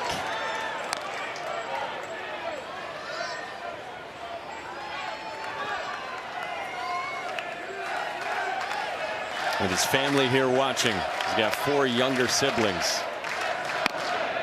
That's a strike on the edge from Miles Upchurch.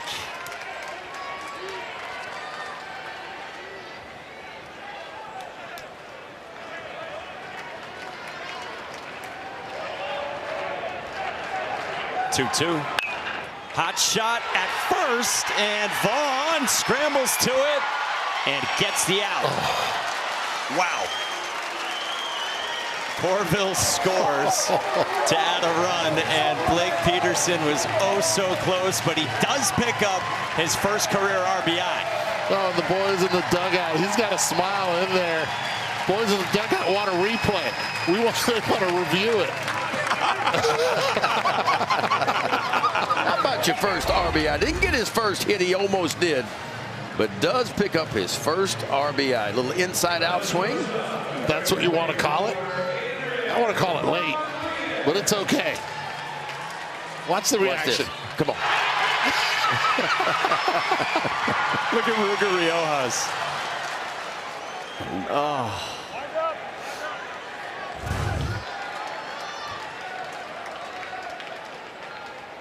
That's a great smile. This sport is beautiful.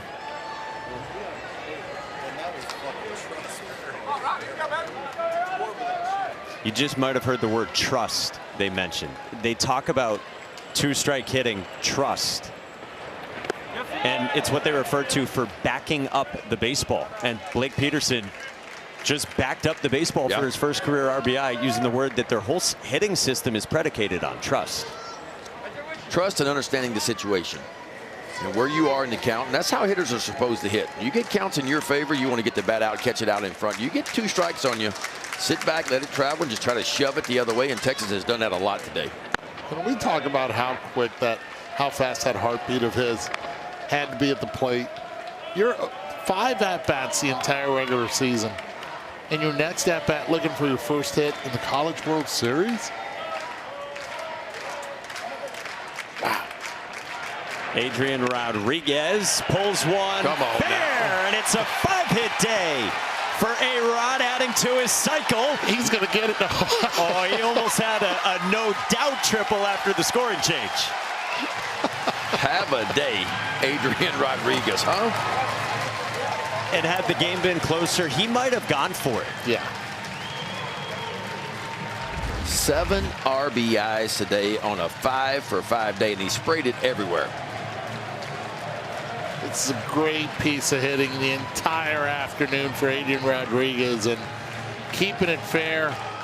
Great camera work. If you were wondering where that camera came from, that's the first base umpire on the hat. But 5-for-5. And in the process, he picks up his 7th RBI of the game, matching a College World Series record. I'll tell you, and I know that he's a switch hitter, but he should stay from the left side. Not being a switch hitter now for injury reasons. Can't swing from the right side, but my goodness. We saw him against the lefties. He stayed in beautifully. Seen him against the righty as well. How about 7 RBIs? He's the 7th player you saw to have 7 in a game here. First since Jordan Westberg of Mississippi State 8 years ago. Mark Kotsay did it in 1994 against Florida State. Chris Burke's teammate Chris Bennett did it for Tennessee against Georgia in 2001. And Adrian Rodriguez has driven in half of Texas's 2 touchdowns. 2-2 on Temo Becerra.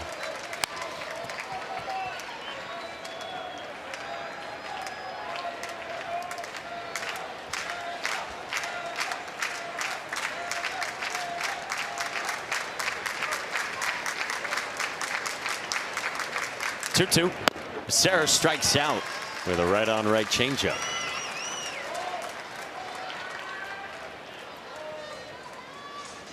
Well, Texas set to move on to tomorrow night. They get whoever loses tonight between Oklahoma and Georgia. Georgia expected to throw Caden Aoki, and Oklahoma turning to another true freshman, Xander Mercurius. Younger brother of L.J. Mercurius, who was good in relief behind Cord Rager against Alabama on Saturday. Ashton Larson on the ground at first. Luke Vaughn's been busy getting over. We go to the 9th. Texas 3 outs away from sticking around.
Texas 3 outs away from moving on to tomorrow night. Adrian Rodriguez has hit for the 3rd cycle. That's it in Men's College World Series history. And he's matched an Omaha record with 7 RBIs in 1 game. To the bullpen now for Texas, trying to finish this thing off. And they summon the lefty who was up earlier, Ethan Walker. Ethan Walker making his 25th appearance of the year. An outstanding ERA, 2.65. He's only worked 17 innings. He's punched out 13. Opponents hitting 284 off the left-hander, Walker.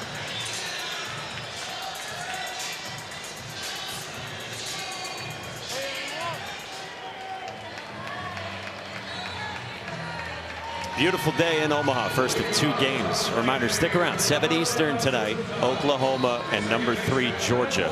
Winner of that one gets to what we affectionately call the catbird seat at 2-0. A position from advantage, the catbird seat. Brennan Holtz, 23-year-old 5th-year senior, winding down his career. A year at LSU, a year at Oklahoma State, 2 years at South Alabama, and this year with the Crimson Tide. Rob Vaughn told us, I make more fun of Brennan Holt than anyone on the team. He said, because we have that kind of relationship. Said, this kid's toured the country trying to play in every conference. Ascended into a bigger role than expected this year and has supplied a lot of value on an Omaha team. Said Brennan Holt is just a winning player. Yep. Young man from my hometown, Denham Springs, Louisiana.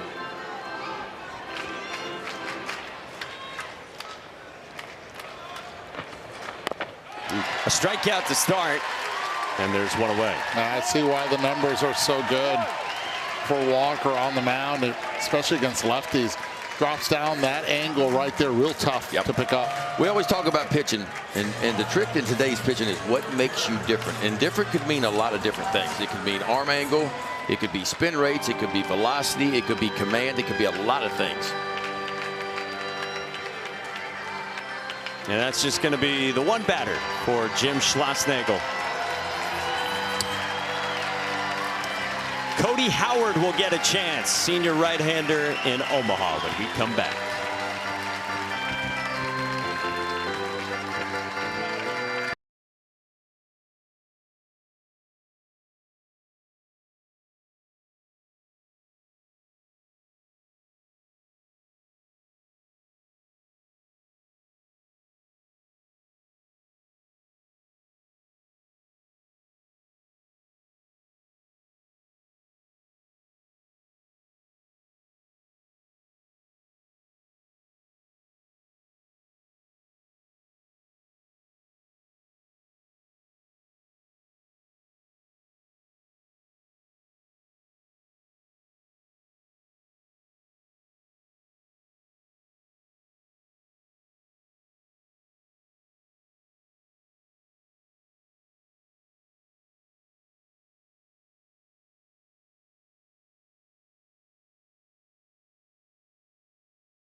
The Men's College World Series continues in Omaha, where Texas is feeling good. One-way traffic in this one for the Longhorns. They go to the bullpen for the 5th-year senior Cody Howard, who gets a chance to pitch in Omaha at the College World Series. Yeah, Cody Howard only making his 8th appearance of the year. Does have 1 start, 13 2/3. You see how he's worked. A really good strikeout to walk ratio, 5-to-1 strikeout to walk ratio. It's a good arm though. It's a low to mid-90s fastball, cutter, slider, curveball.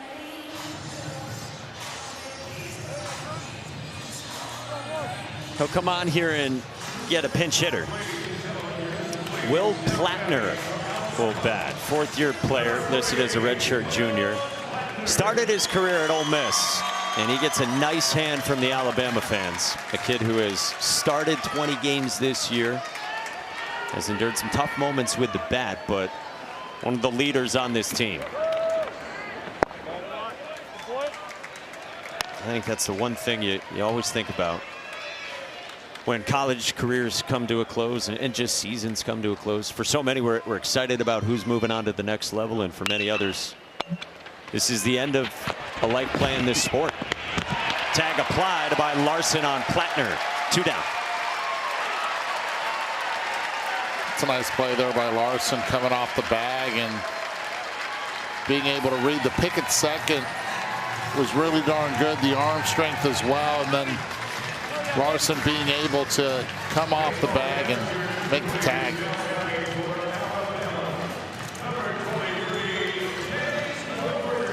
Well, Chase Kroberger, the super speedy freshman out of New Jersey, is a highly regarded recruit. He has a bright future.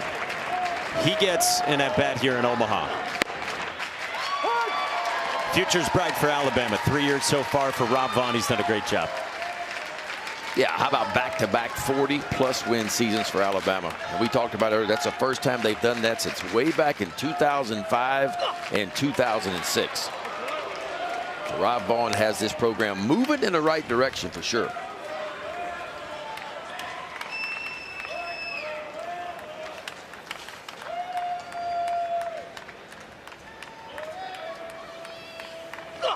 A team that's defied expectations in a lot of ways this year. They were picked toward the bottom of the SEC. And Rob Vaughn said to us the other day, the strength of this team is when you put it together, when you put these guys in the arena competition. Just kept piling up wins. Yeah. And look, they were good in conference play too. You go through that schedule, you win 18 games, they go 18-12 in 30 SEC games. But down to their final strike. Howard deals and strikes him out.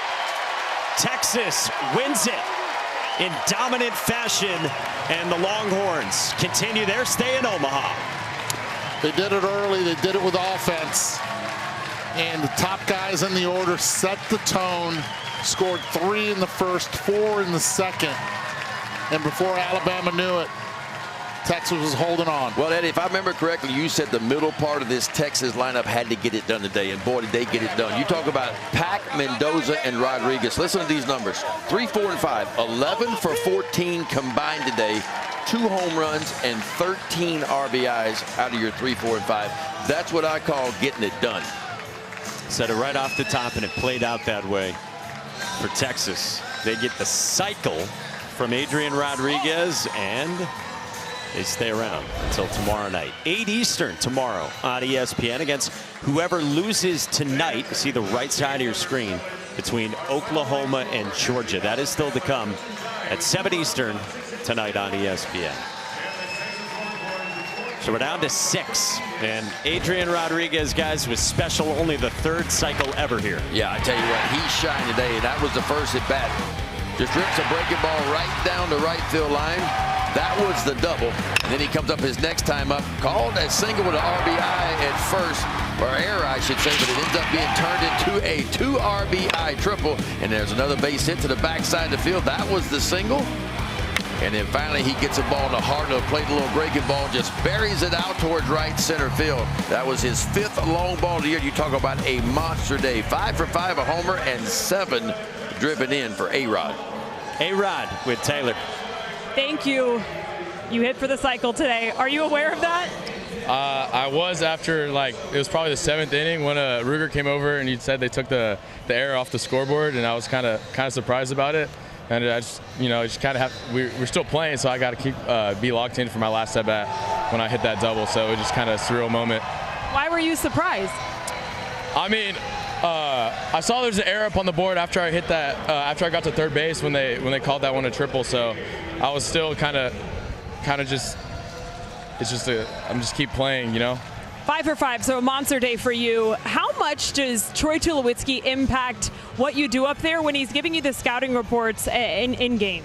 Oh, it's big time. All the guys we have in the analytic room that do all of that stuff that I don't even know like what half the numbers mean. So it's just Tulo gives us the approach to have, and I just went with that approach, and it worked out today. He also grabbed the 5th hit that you had, the baseball. What will you do with that?